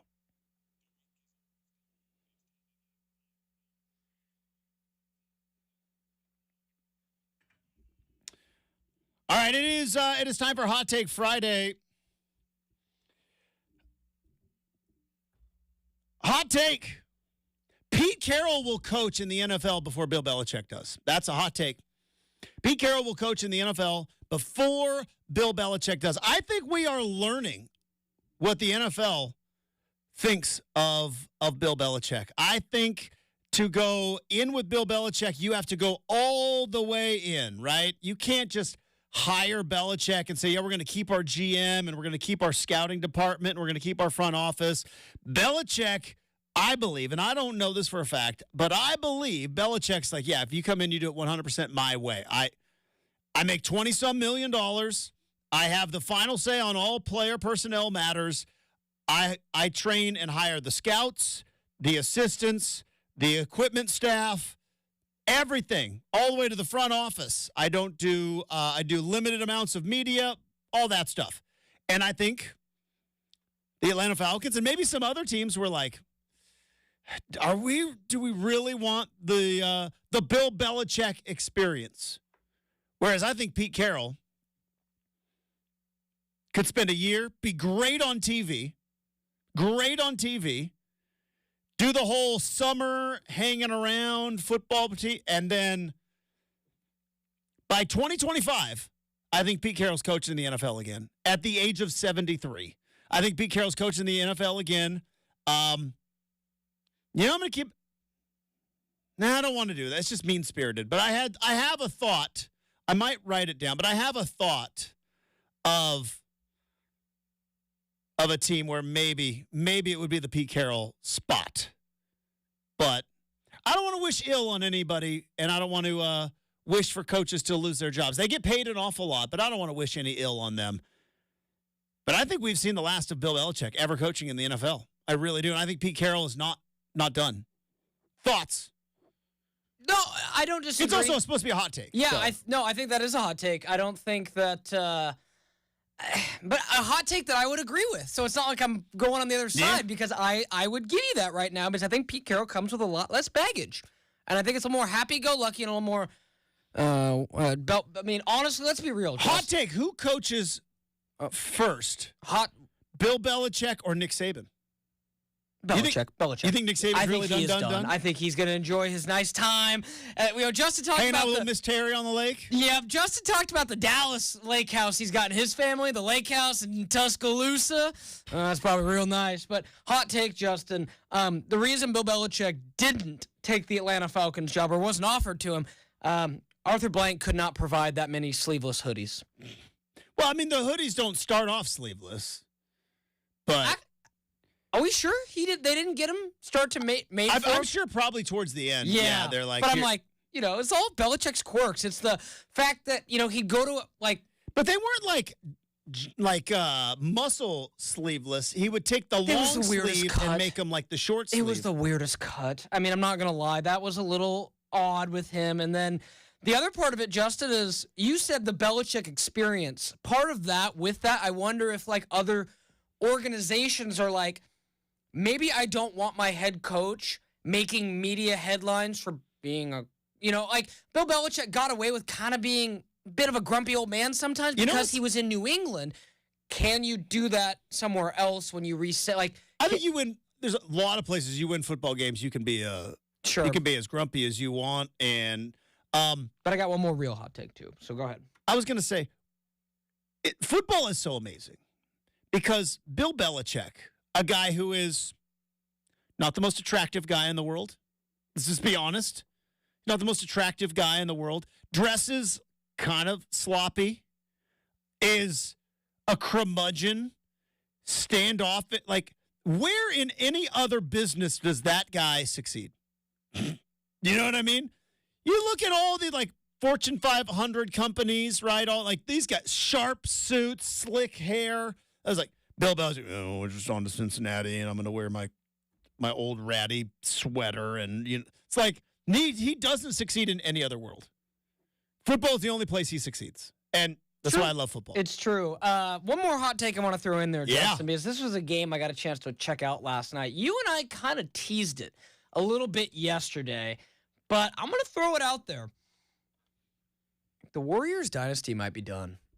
Well, I think you're right. I don't know if this last couple of weeks is a fair, or these last week is a fair evaluation because, like, assistant coach died.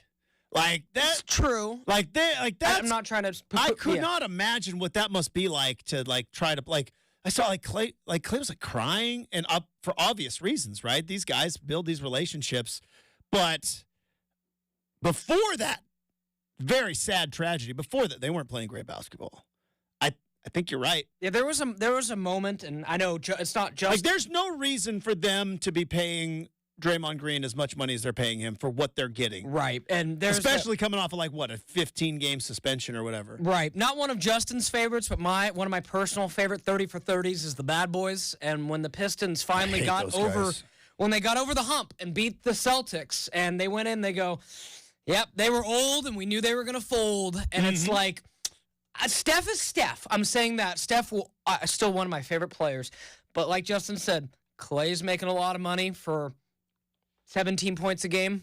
Yep. And Draymond's making an awful lot of money, Justin, for 9 points a game. Here's what's going to be interesting. They are currently... And Gary Payton doesn't play much. 2 games out of the play-in, right? 2 games out of the play-in. They are going to have a decision to make at the trade deadline, right? Are they going to be buyers or are they going to be sellers? I don't know if they have the ability to buy and make trades because they... Blazers own their pick. Do they pull the plug on this? I guess you're right. There's no point in pulling the plug on the season because they're... The only way that would work, because they could just shut it down, but they'd have to be top 4 for it to not go to the Blazers. Well, do they trade Kuminga, get a first-round pick, and then shut it? I don't know. Who knows, right? Who knows? But fascinating. All right, hour number 3 with Travis Demers, the RCM mailbag. More football talk coming up next, 620 Rip City Radio.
what you need to know. From the Goldberg-Jones Sports Desk, your 620 Rip City Radio headlines. Goldberg-Jones. Call 1-800-DIVORCE. It is 8 a.m. on a Friday morning. Justin Myers with the Blazers back in action tonight. They'll be taking on the San Antonio Spurs. Tip-off is set for 6:30. Pregame coverage begins at 4 o'clock.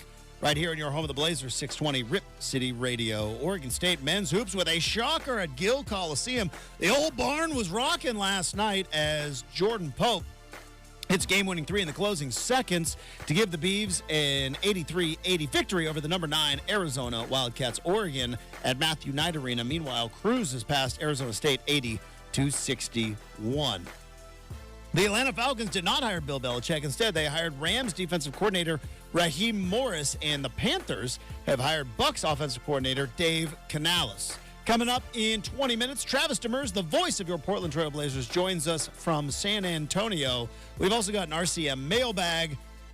My plan for the Blazers tonight, football preview from over the weekend. Hour 3 of RCM starts right now on 620 Rip City Radio. The home of the OSAA is 620 Rip City Radio. It's RCM with Justin Myers, right here on your home of the Portland Trailblazers, 620 Rip City Radio. Hey, happy Friday, everybody. Final hour of Rip City Mornings. We got 2 big football games coming up on Sunday. We got the Blazers in action tonight. They'll be taking on the San Antonio Spurs. Wemby versus Scoot. Now, I don't know if they'll do it. Now, maybe they will, because it sounds like maybe writing's on the wall that Malcolm Brogdon may not be playing a lot of basketball. Okay, here's my question. All signs point to Malcolm Brogdon getting dealt in the next 2 weeks. Who was the point guard from Charlotte? Brendan, that just got dealt for a first-round pick? Terry Rozier. Terry Rozier pulls in a first-round pick, and according to my basketball numbers analyst, Brendan, that's a fairly comparable player, wouldn't you say? If you want more defense, you're going to go Brogdon. You want more offense, you're going to go with Rozier. But Brogdon's shooting 40% from 3, though? He is. That's helpful. That's really... Justin, you tell me all the time. 6 men of the year last year. Right. You tell me all the time, guys who can shoot, they're going to make me valuable in this league. It's why I get so frustrated with basketball commentary. Because I have an appreciation for those that study the game. It's not for me, right? I've done my homework in my life. I am done. I watch sports for entertainment. And there are some people that just love to study. And I get it. I watch basketball for entertainment. I watch football for entertainment. I don't need to deep dive it. But for those that do, good for you if that's what brings you joy to your life. But in all of this, it still comes down to, can you put the ball in the bucket, right? I've had this argument so many times with baseball nerds. And normally I use nerd as a term of endearment, but not with regard to the baseball nerds. Because, the baseball nerds are the ones that come around and are like, well, actually, this guy's better than that guy. It's like, I've watched them play. He's not. Well, if you look at blah, blah, blah, here and this, you don't even know how to calculate that stat. You don't even know what it is. The Hall of Fame arguments that have been going on, right? Nobody cares about the Baseball Hall of Fame until they announce who's going to be in the Hall of Fame. Then everybody seems to care. WAR wins above replacement. Look at it's a 60 and a 6. Can you calculate it? It's like, I understand that QBR is a thing in our world. I don't know how to calculate it. I don't know rating versus QBR and all that. I don't know. But you know what I do know? Completion percentage, touchdowns, interceptions. 2 pretty good stats. Basketball, what's your shooting percentage? What's your assist to turnover ratio? That's enough for me. When you get the ball, do you either put it in the bucket, or when you give it to somebody else, did they put it in the bucket? And do you not give it to the other team? We can get into plus minus all you want. We can get into Raptor. That's the one I always bring up. Usage rate. We can get into all of it, right?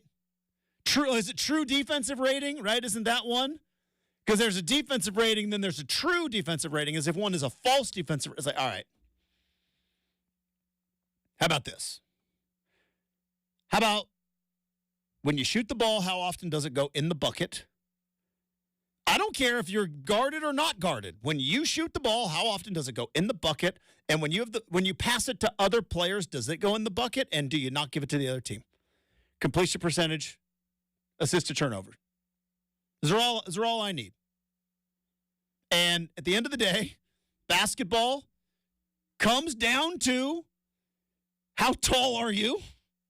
Matters. Like, oh, look at his defensive rating. Yeah, but when he goes mouse in the house in the playoffs, can't guard anybody.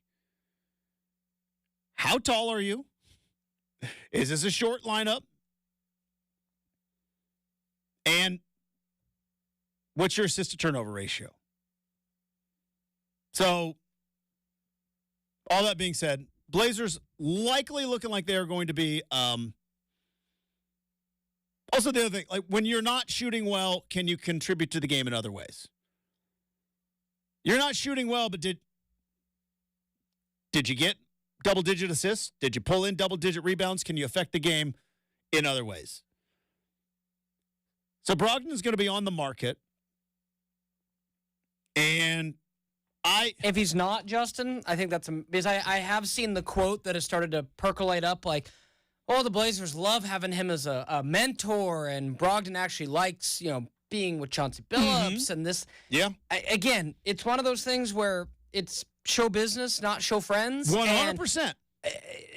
Keeping Malcolm Brogdon on this team the rest of this year, going into next year, whatever it is, it only serves to hurt the development of Scoot and Shaden. So that, unfortunately, there's just too many guys at guard, right? That's why there's no way. I shouldn't say no way because it's the Blazers, right? There's always a way. But if you go into next season, Shaden, Scoot, Ant, and Brogdon, like, what are you doing? The whole point of this year is development, but also setting the pieces, right? Brendan knows chess. I don't know chess. But I do know that I watch Queen's Gambit, and you got to, see all the moves, right? When they say play chess, not checkers, that means you are looking 4 or 5 moves into the future. This is a setup year for the Blazers. And going into the second half of the season, post-trade deadline, no one should be playing any minutes that they have no long-term plans for. And there's no way there's long-term plans for Malcolm Brogdon. This is not a knock against him. It's simply I don't know, Malcolm. You see the position that you play, and the other guy that plays that position was a number 3 overall pick. You are a 6th man of the year. He's a number 3 overall pick. He didn't ask for this, but we replaced Damian Lillard with him. That's where we're at. No ifs, ands, or buts about it. So, with that being said, Brendan, I'm going to ask you. You said that these last couple of weeks that they are clear. When Scoot went off for 33, now there was injuries, and I think Ant was sick, and I think Brogdon was even out. But he played 40 minutes, scored 33 points, and then after that is all right, well, he's back to the bench. Minutes are down to around 25, 24 minutes. Shots were down. And you brought up the fact that maybe they are just showcasing Malcolm Brogdon. And I think you were right. Have they showcased him enough? Have they showcased, basketball? Because I don't know if you heard Rip City Drive yesterday. Dwight James dropped an interesting little nugget that he potentially has heard that Brogdon might not be the best locker room guy. Interesting. That's Dwight, and he's got sources. I don't have sources. Yeah, that's so interesting. I don't know. I'm not going to challenge him, but I heard him say it yesterday, and he said it was not just one; it was multiple sources. And look, Dwight's been around the league. I've seen him when I work. He's on his phone. He's wheeling and dealing. He knows the people, and so. But from a basketball perspective, 40% from 3. So it's almost like again. Assist to turnover ratio is pretty good. This is something that the internal nerds, and I mean that with love, this would be the craziest tinfoil hat, but just stick with me here, Justin. since Scoot Henderson scored 33, right, in that game, and we're like, oh, hey, okay. Malcolm Brogdon's games since then, 16 points, 30 points, 23 points, 19 points, 18 points. That's pretty good, and, What's his 3-point percentage in that run? About 44%. Boom. Give or take, like a couple games. All right, 3, 2, 3, 2, at least 2. I mean, yeah, he's going to be valuable. My question is do the Blazers overvalue him? And that's why they'll keep him. Because we know they like to overvalue guys, Justin. They do, but you can't keep that many guards. I'm right there with you. Joe Cronin knows this, right? I would hope. He's got to understand this. At some point, you got to just let Scoot cook. Hopefully, that's tonight. Let's let Scoot cook. But going back to the stats discussion, like this is something I got into. Fun, jovial, but still a debate and argument. I remember when I was in Seattle and I was doing pre and post game for the Mariners, and there was a lot of baseball stat nerds out there, and they're like this guy, and I'm like, you don't know basic baseball strategy. So knowing all the stats, if you don't know basic strategy, like how can you evaluate a player based upon numbers if you don't know basic strategy? I do not know basketball strategy. I don't know it at all. I'm not pretending to know it. I don't watch the film. I'm not, I don't break down, in football, the all-22. So if you don't know basic, like, the true defensive rating is this. Okay, but what's the defensive strategy? Do you know what I mean? Like, people talk about, look at his defensive rating. Yeah, but did somebody else botch an assignment that compromised somebody else and therefore their guy scored, not because it was their fault? Like, if you don't know basic strategy, how are you even spouting off all these numbers? And so, to me, that's why I think it comes down to the most simple thing, which is, can you put the ball in the bucket? And when you get the ball in your hands, do you throw it to your team more than you throw it to the other team? Right? And that matters. Assist turnover. Almost a completion percentage because I got the football brain going. But assist turnover, put the ball in the bucket. All that being said, do you completely shut down Brogdon for the next week and a half while talks are ongoing? Do you limit his minutes?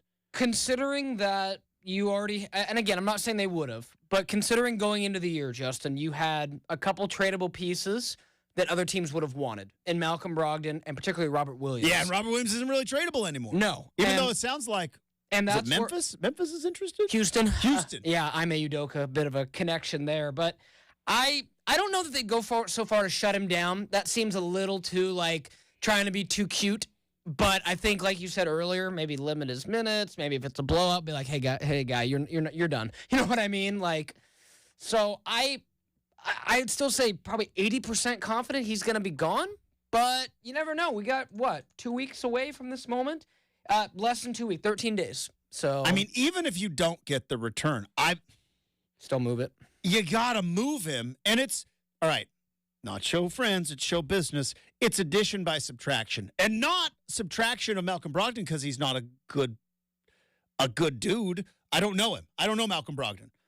But it's addition in terms of minutes and playing time for Scoot Henderson. Yeah, that's the addition by subtraction, is you have to move him. Yeah, it'd be nice to get a return. It'd be nice to get a first-round pick. But more importantly, you have to move him so that at some point you start setting up your future backcourt. At some point, you got to do it. I was talking about this with a friend of mine at the gym the other day. No big deal. I'll go to the gym. It's nice to talk about moving pieces and draft picks and capital and all that. At some point, you got to play basketball. At some point, and I'm hoping the last part of February and the month of March, the Blazers just start playing basketball. And they might lose a bunch of games, but let's just start playing basketball. All right. Coming up next, friend of the program from the great state of, well, he's in the great state of Texas. He is from the great state of New York, but he is your voice of the Portland Trail Blazers. Travis Demers joins the show next, 620 Rip City Radio.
as Oregon Sportscaster of the Year. Turns out I was completely wrong.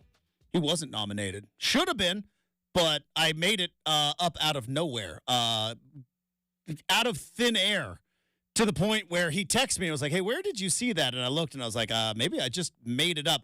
Well, did I put it out into the universe? Maybe did I have some people understand that maybe they were overlooking a tremendous broadcaster, and maybe that broadcaster should be honored, and a year later, nominated, didn't win, but honored to be nominated as Oregon Sportscaster of the Year, friend of the program, voice of your Portland Trailblazers, has been filling in awesomely on TV. Travis Demers back on the big show. Travis, how we doing, bud? I'm good, man. I'm good. And it's funny when I saw that was actually the first thing I thought of. That now, wait a minute. Last year, Justin said that I was nominated, but I wasn't. So this is what it's like. There it is. Let's put it out into the universe, right? Just get right, into man. the airwaves. But so maybe this time you can say I won. Well, there we go. Maybe you get it next year, bud. I'm with you. We're gonna start the campaign right now. And you know what? You know how you're gonna get on that winning track, Travis, is you go from radio to TV seamlessly, as you've been filling in tremendously. Not to sit here and just stroke the ego and just blow a bunch of smoke your way, but do you crush that 3-point call for Jeremy Grant? Nailed it. Like, a lot of people don't understand. Now, I can't do play-by-play. Some people challenge me as a talk show host, but I can't do play-by-play. But those moments are few and far between, and every once in a while you probably fumbled a couple. You did not fumble it, my friend. Yeah. You knocked that one out of the park, crushed it on the Jeremy Grant 3 the other night, pal.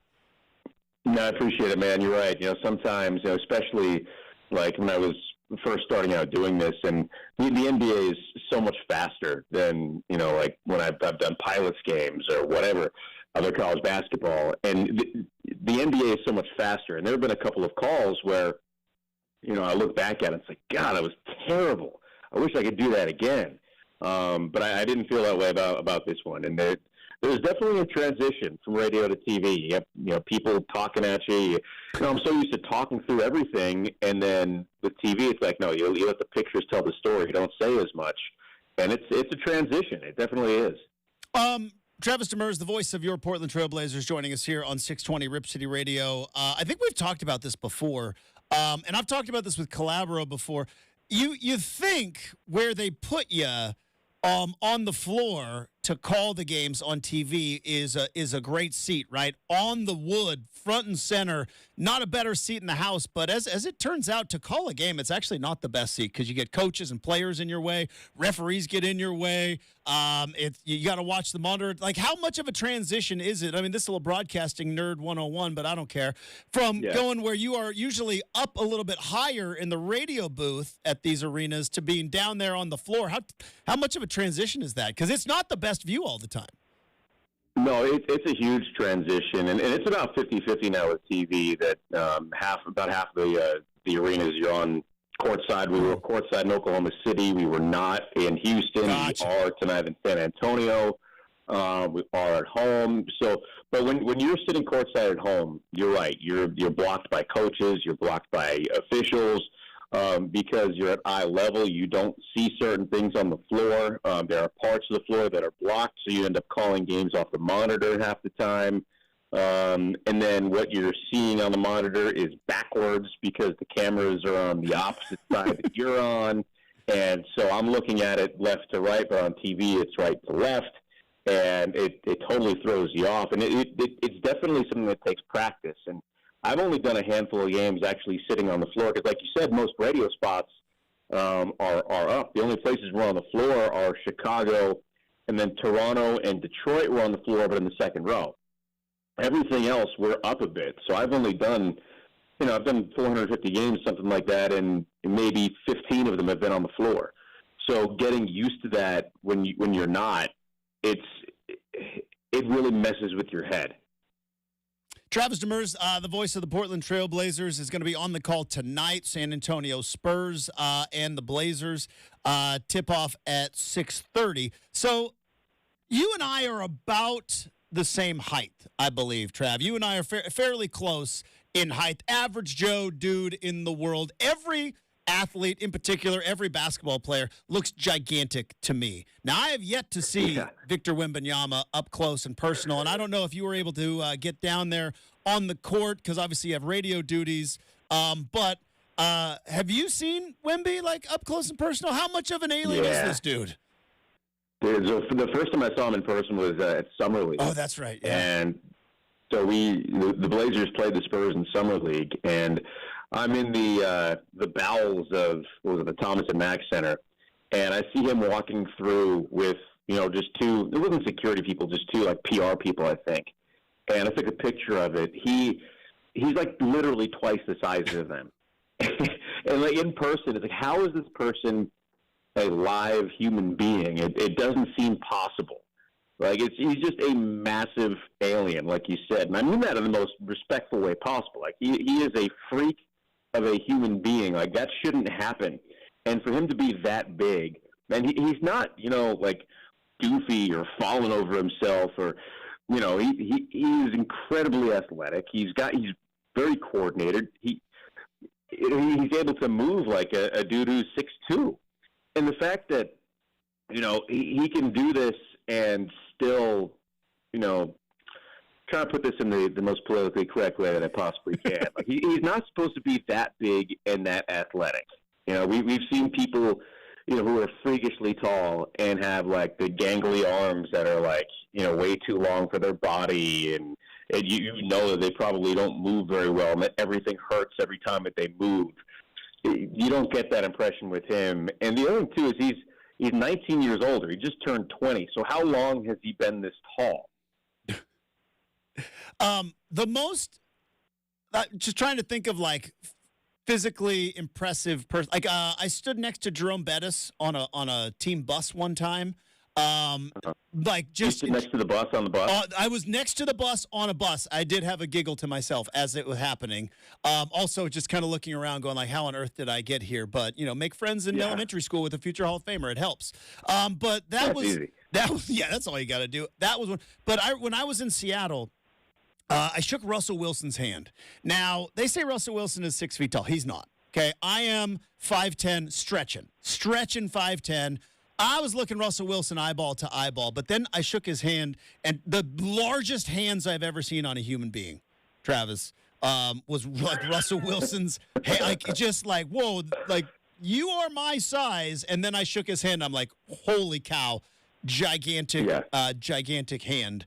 Not to talk about freakish body parts of professional athletes. Travis Demers joining us here on Rip City Mornings. Welcome to the show, everybody. All right, I want to thank you.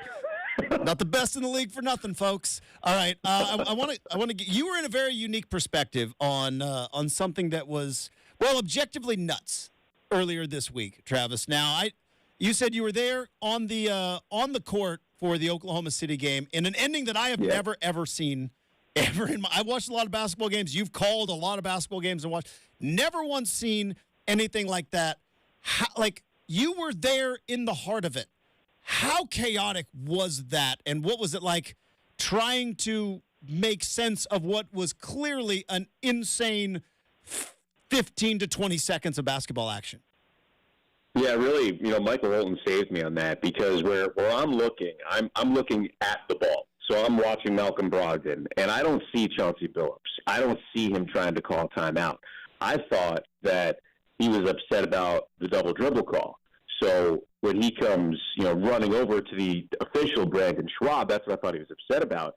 But Michael sees everything. I don't know how he does, but he does. He saw that, and he said, no, Chauncey was trying to call a timeout, and he didn't get it. That's why he's upset. And then you see the first technical, and he is kind of pulled away. And then he starts to come back, and then he gets another technical very quickly, I might add, and gets run from the game. And then just all hell breaks loose, and he's being held back. And then I look at Anthony Simons, and he's got to be held back. And it was chaos, and people are everywhere on the floor, and you're just trying to figure it out because while people can see it on TV and see what's going on, they're not understanding what's happening because I'm in the middle of it and I don't understand what's happening. And you're just trying to make sense of it, like you said. And fortunately, Michael was there to save the day because he saw everything. And sometimes in those situations, you're just trying to get information because you want to make sure that everybody has the information. sometimes you got to go back and say, okay, this is what happened. This is why this is there, and that guy's upset at this. But Michael was there to talk through the whole thing and explain, because he saw it all. And me, I'm just looking at the ball, because that's really all that I can talk about is the ball, and he's there to see everything else, and he kind of saved the day there. I would also imagine, because I think there's an unspoken code in terms of broadcasters that maybe you hear certain things that just like, that's an off-the-record thing that I just heard that maybe the people don't need to understand. And I would imagine maybe one of these days, me and you and, a couple of oat sodas, and I might find out exactly what was said in that particular time, because I bet it was fascinating. I bet it was unbelievable.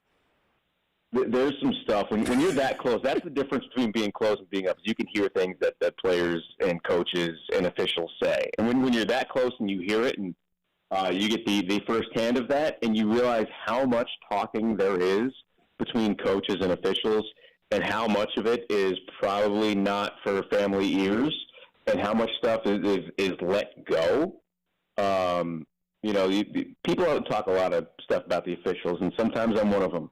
But they have a very thick skin when you think about all the stuff that is said to them over the course of a 48-minute game, because it is constant, and there's a mutual respect there, but some of it's not so pleasant.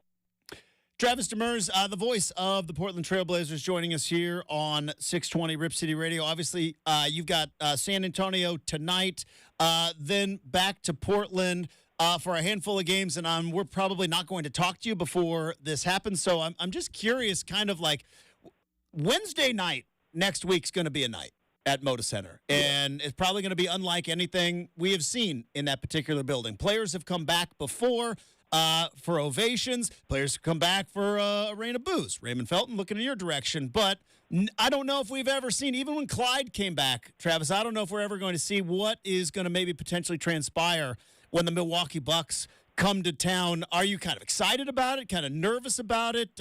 You're going to be back probably on the radio call by then, kind of talking people through it. What I know you want to focus on the game at hand, and there's 3 games before now and then, but I mean, it's just kind of sitting out there Wednesday night of next week. Could be one of those special nights in the old building. Yeah, it is. And, we had a chance to go to Milwaukee back in November. Mm-hmm. So, we've already been through it a little bit because we've been there to see Dame play against the Blazers. And it was weird, man. It was just weird seeing him in another uniform. And I was talking to him a bit before the game, and he made it a point to everybody that he saw that worked for the Trailblazers that he recognized to go talk to. And I didn't want to be that awkward guy because, I've been around Dame a lot. We know each other in a very passing way. I wouldn't say that we even have a relationship, let alone a good relationship, Yeah. And he made it a point to go out of his way to talk to me for a few minutes.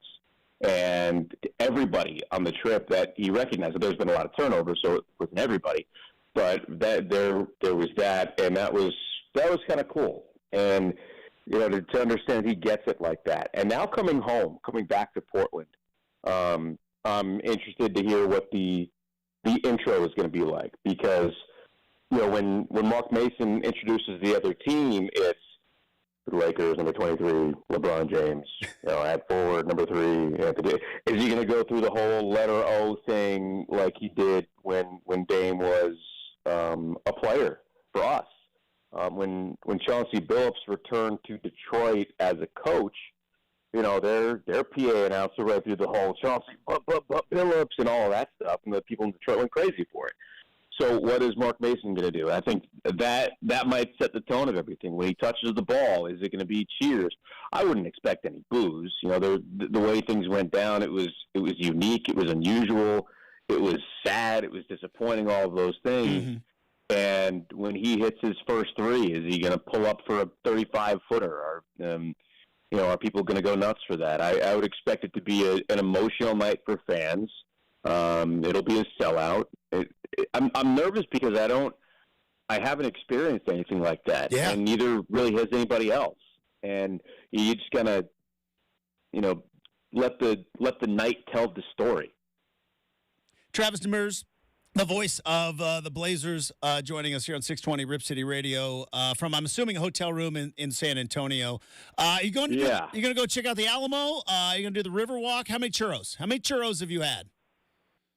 I had some churros in the post-game meal or the pre-game meal in Oklahoma City. I'm at the point of the season where it's like the middle of the year. It's the end of a road trip, and I'm tired, man. Like I've done a lot of the touristy stuff. It's my 6th year traveling. Well, if you take out the COVID year, 5th, and I've done a lot of that stuff. And we were on the road for 13 days, back home for a week, now back on the road for a week. We get home tonight at like 3 in the morning. I'm shot, and I just want to go home and see my kids and my wife. And I don't care about the Alamo right now. I want to get my work done and maybe take a nap and go home. It's that point of the year. I mean, it totally like I've seen the Alamo. All right, we've done the Riverwalk. All right, I've seen done the basement of the Alamo. There is no basement of the Alamo, though. We all know that. No. One more thing before I let you go, because maybe I'll get you a little bit fired up here. Because I know you're a baseball guy. You are a knowledgeable baseball fan. You are a Yankees super fan. Travis, how upset are you that Joe Mauer gets in on the first ballot and Jorge Posada's just kind of sitting there? Fired up on him. I'm not upset about it. Right. I mean, Joe Mauer. I saw some love Yankee Jorge fans getting Posada. all fired up on X about, well, look at Posada's numbers and he can't even get recognized and Mauer's a first balloter. Look, the difference is Jorge Posada, won World Series, right? If you're starting a team, who are you taking, Joe Mauer or Jorge Posada? You're taking Joe Mauer. And I love Jorge. I was a catcher. I've always had an affinity for Yankees catchers. Jorge was my guy. Probably my favorite player at the time when he was playing. But if you're picking who you want on your team, you're looking back in history and saying you're putting together an all-time team, and your options are Jorge Posada and Joe Mauer. Who are you taking? It's Joe Mauer. And I love Jorge, but is he a Hall of Famer? I think he's a borderline Hall of Famer. I think Joe Mauer is a clear-cut Hall of Famer, so I don't have any issue with it at all. Well, it's just funny because I saw, maybe it's in my algorithm, because they hit you right where like in the emotional spots, they're like, oh, he'll get all fired up over this. I just saw there's a handful of Yankees people on the X app who are just like, oh, if Posada played for this, like first time ever, Yankees fans actually saying like the opposite, right? If he would have played on a different team, the Posada would, but because he was overshadowed, and it's like, wait. But how many Yankees got in because they played in New York and they didn't play in Minnesota? It was just it was a fascinating twist of fate. In Minnesota, dude, if he played in Minnesota, we wouldn't even be talking about him. We wouldn't even remember him. Look at the war, Travis. Look at the war. I can't even calculate war, so I don't even know. Dude, I don't pay. I honestly like the analytics stats and stuff like that with baseball is just too much for me. Like it's way too much. I don't have time for that. Maybe 10 years ago I would have had time for that. Kids and life and all that stuff. Like I just don't care about that stuff. Like I want to watch my team win, and I watch a lot of baseball in the summer. I watch a lot of Yankees baseball in the summer. I watch the Mariners when they're on because I get that channel on TV. I'm still old and have cable. Yeah, buddy. Take my cable remote from my cold dead hands. No, you can't. I like changing the channels. I like seeing what's on the guide. Exactly. But I do get the MLB extra innings, and I watch a lot of baseball, and I just can't handle some of the over analytic stuff, man. Just let me watch the damn game. And look, he is a great guy. I've interviewed him a handful of times. Great guy, but when Habistro comes on and starts dropping numbers, Demers, my brain just goes to mush. Like Habistro, great guy. But he starts throwing out stuff, and my brain just goes to mush. And I'm like, I don't know how you figured any of this out. Well, some of the stuff that he's talking about, like he was on with us for a whole quarter on radio when he was in town, the last 2 games of the homestand. And he's just spitting out stuff like he's not even looking at anything.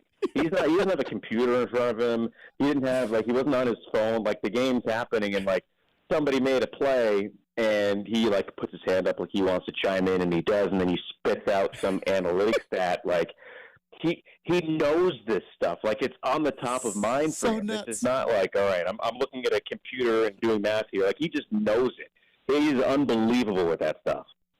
Travis Demers is going to be on the call tonight. Blazers and the San Antonio Spurs. Looks like Wemby is going to be playing tonight. No load management for the big fella, so it's going to be a fascinating matchup with Scoot. Will they let Scoot cook tonight? We'll find out. But you got Blazers and the Spurs tonight, 6:30 tip time. Hey, Trav, safe travels back to Portland.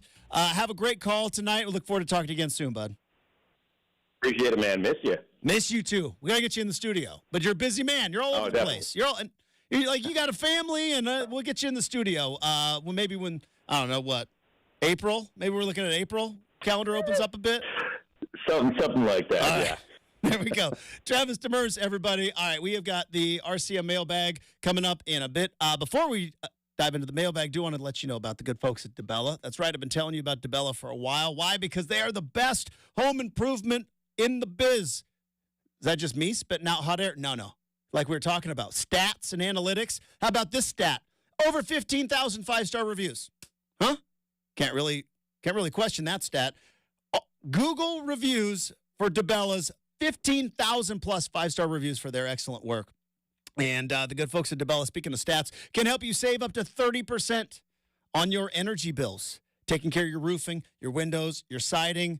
Maybe you're looking around at a bathroom going like, I'm not feeling this bathroom. I need to renovate it. Well, guess what? They can help you with that too. And right now they are offering 0 down and no payments until 2025. That's on approved credit, but you heard me right. 0 down and no payments until 2025. Roofing, siding, windows, bath renovation. Visit DeBella.us right now for a free, no obligation appointment. That's DeBella, DABELLA.us, and help updating your home super easy. They are the official home improvement partner of the Portland Timbers.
wrap up the big show and get ready to attack the weekend. It's time for the RCM mailbag. Random questions, any subject, any topic. Nothing is off limits.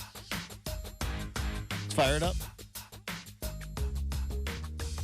It's time for the RCM mailbag. With any question, any topic, Justin can't duck the tough question.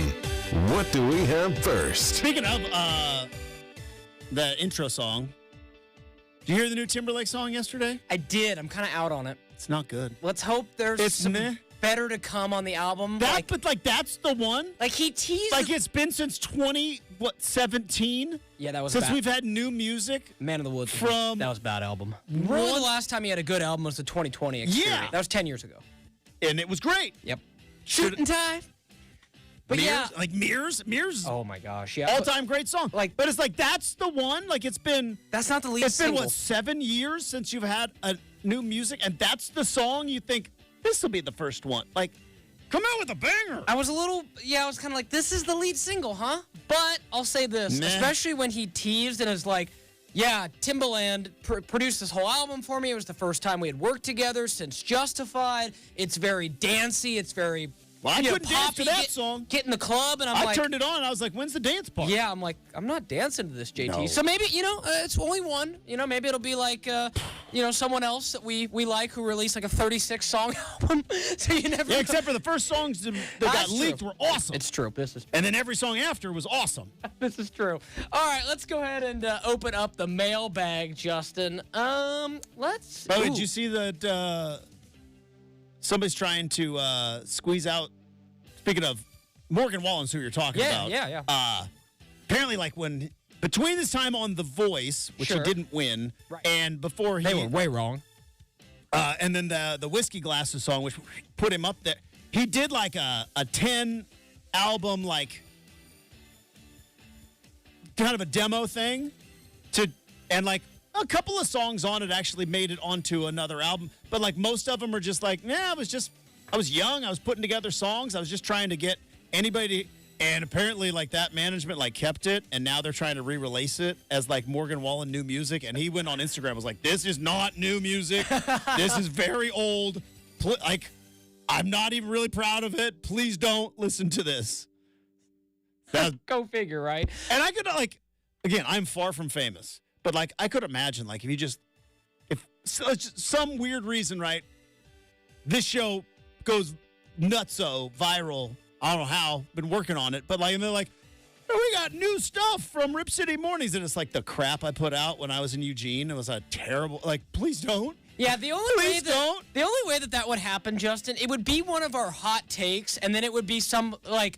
Let me just throw out what's recent. Like, the way that we would go viral on this show, someone right now listening would be like, oh, I wrote down on January 26th, Brendan said the Warriors are cooked. And then in like 3 months, say they're hot, right? They'd go, oh, look at this radio show in Portland, what they said.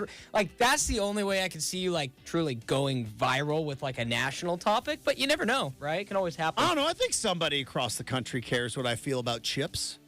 You know what I mean? Chip Kelly, maybe. I think my Ruffles versus It was a great take. Doritos. It was a great take yesterday.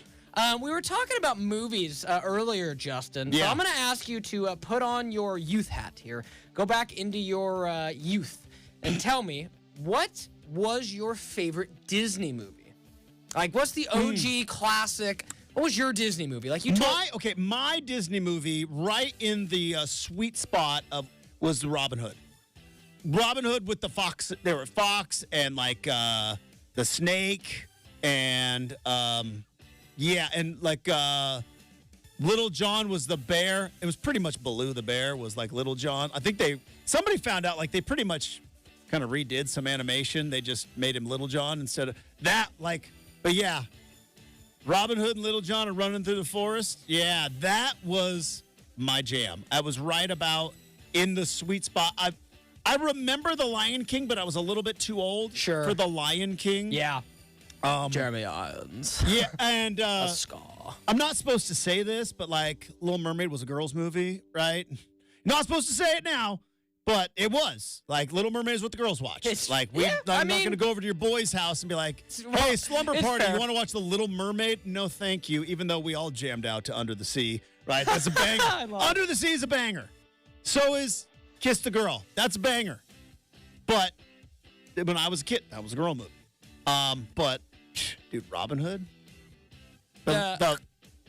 awesome. I always found it cool too, Justin, because again, as a kid, I've lived in my all but let's see, I've been on this great planet for 27, almost 28 years, and if memory serves, I've been in a certain town for all 24 of those years. Justin, you mentioned running through the forest. What was that forest called? Yes, you are a Bowman. Yeah, right? Once a Bowman, always a Bowman. You didn't transfer portal out of Bowman High School. It's true. So I always thought we have to do a breakdown of like awesome school nicknames in and around the Oregon summer topic. ranks. Lock it in. But like the Bowman for being in Sherwood is pretty legit.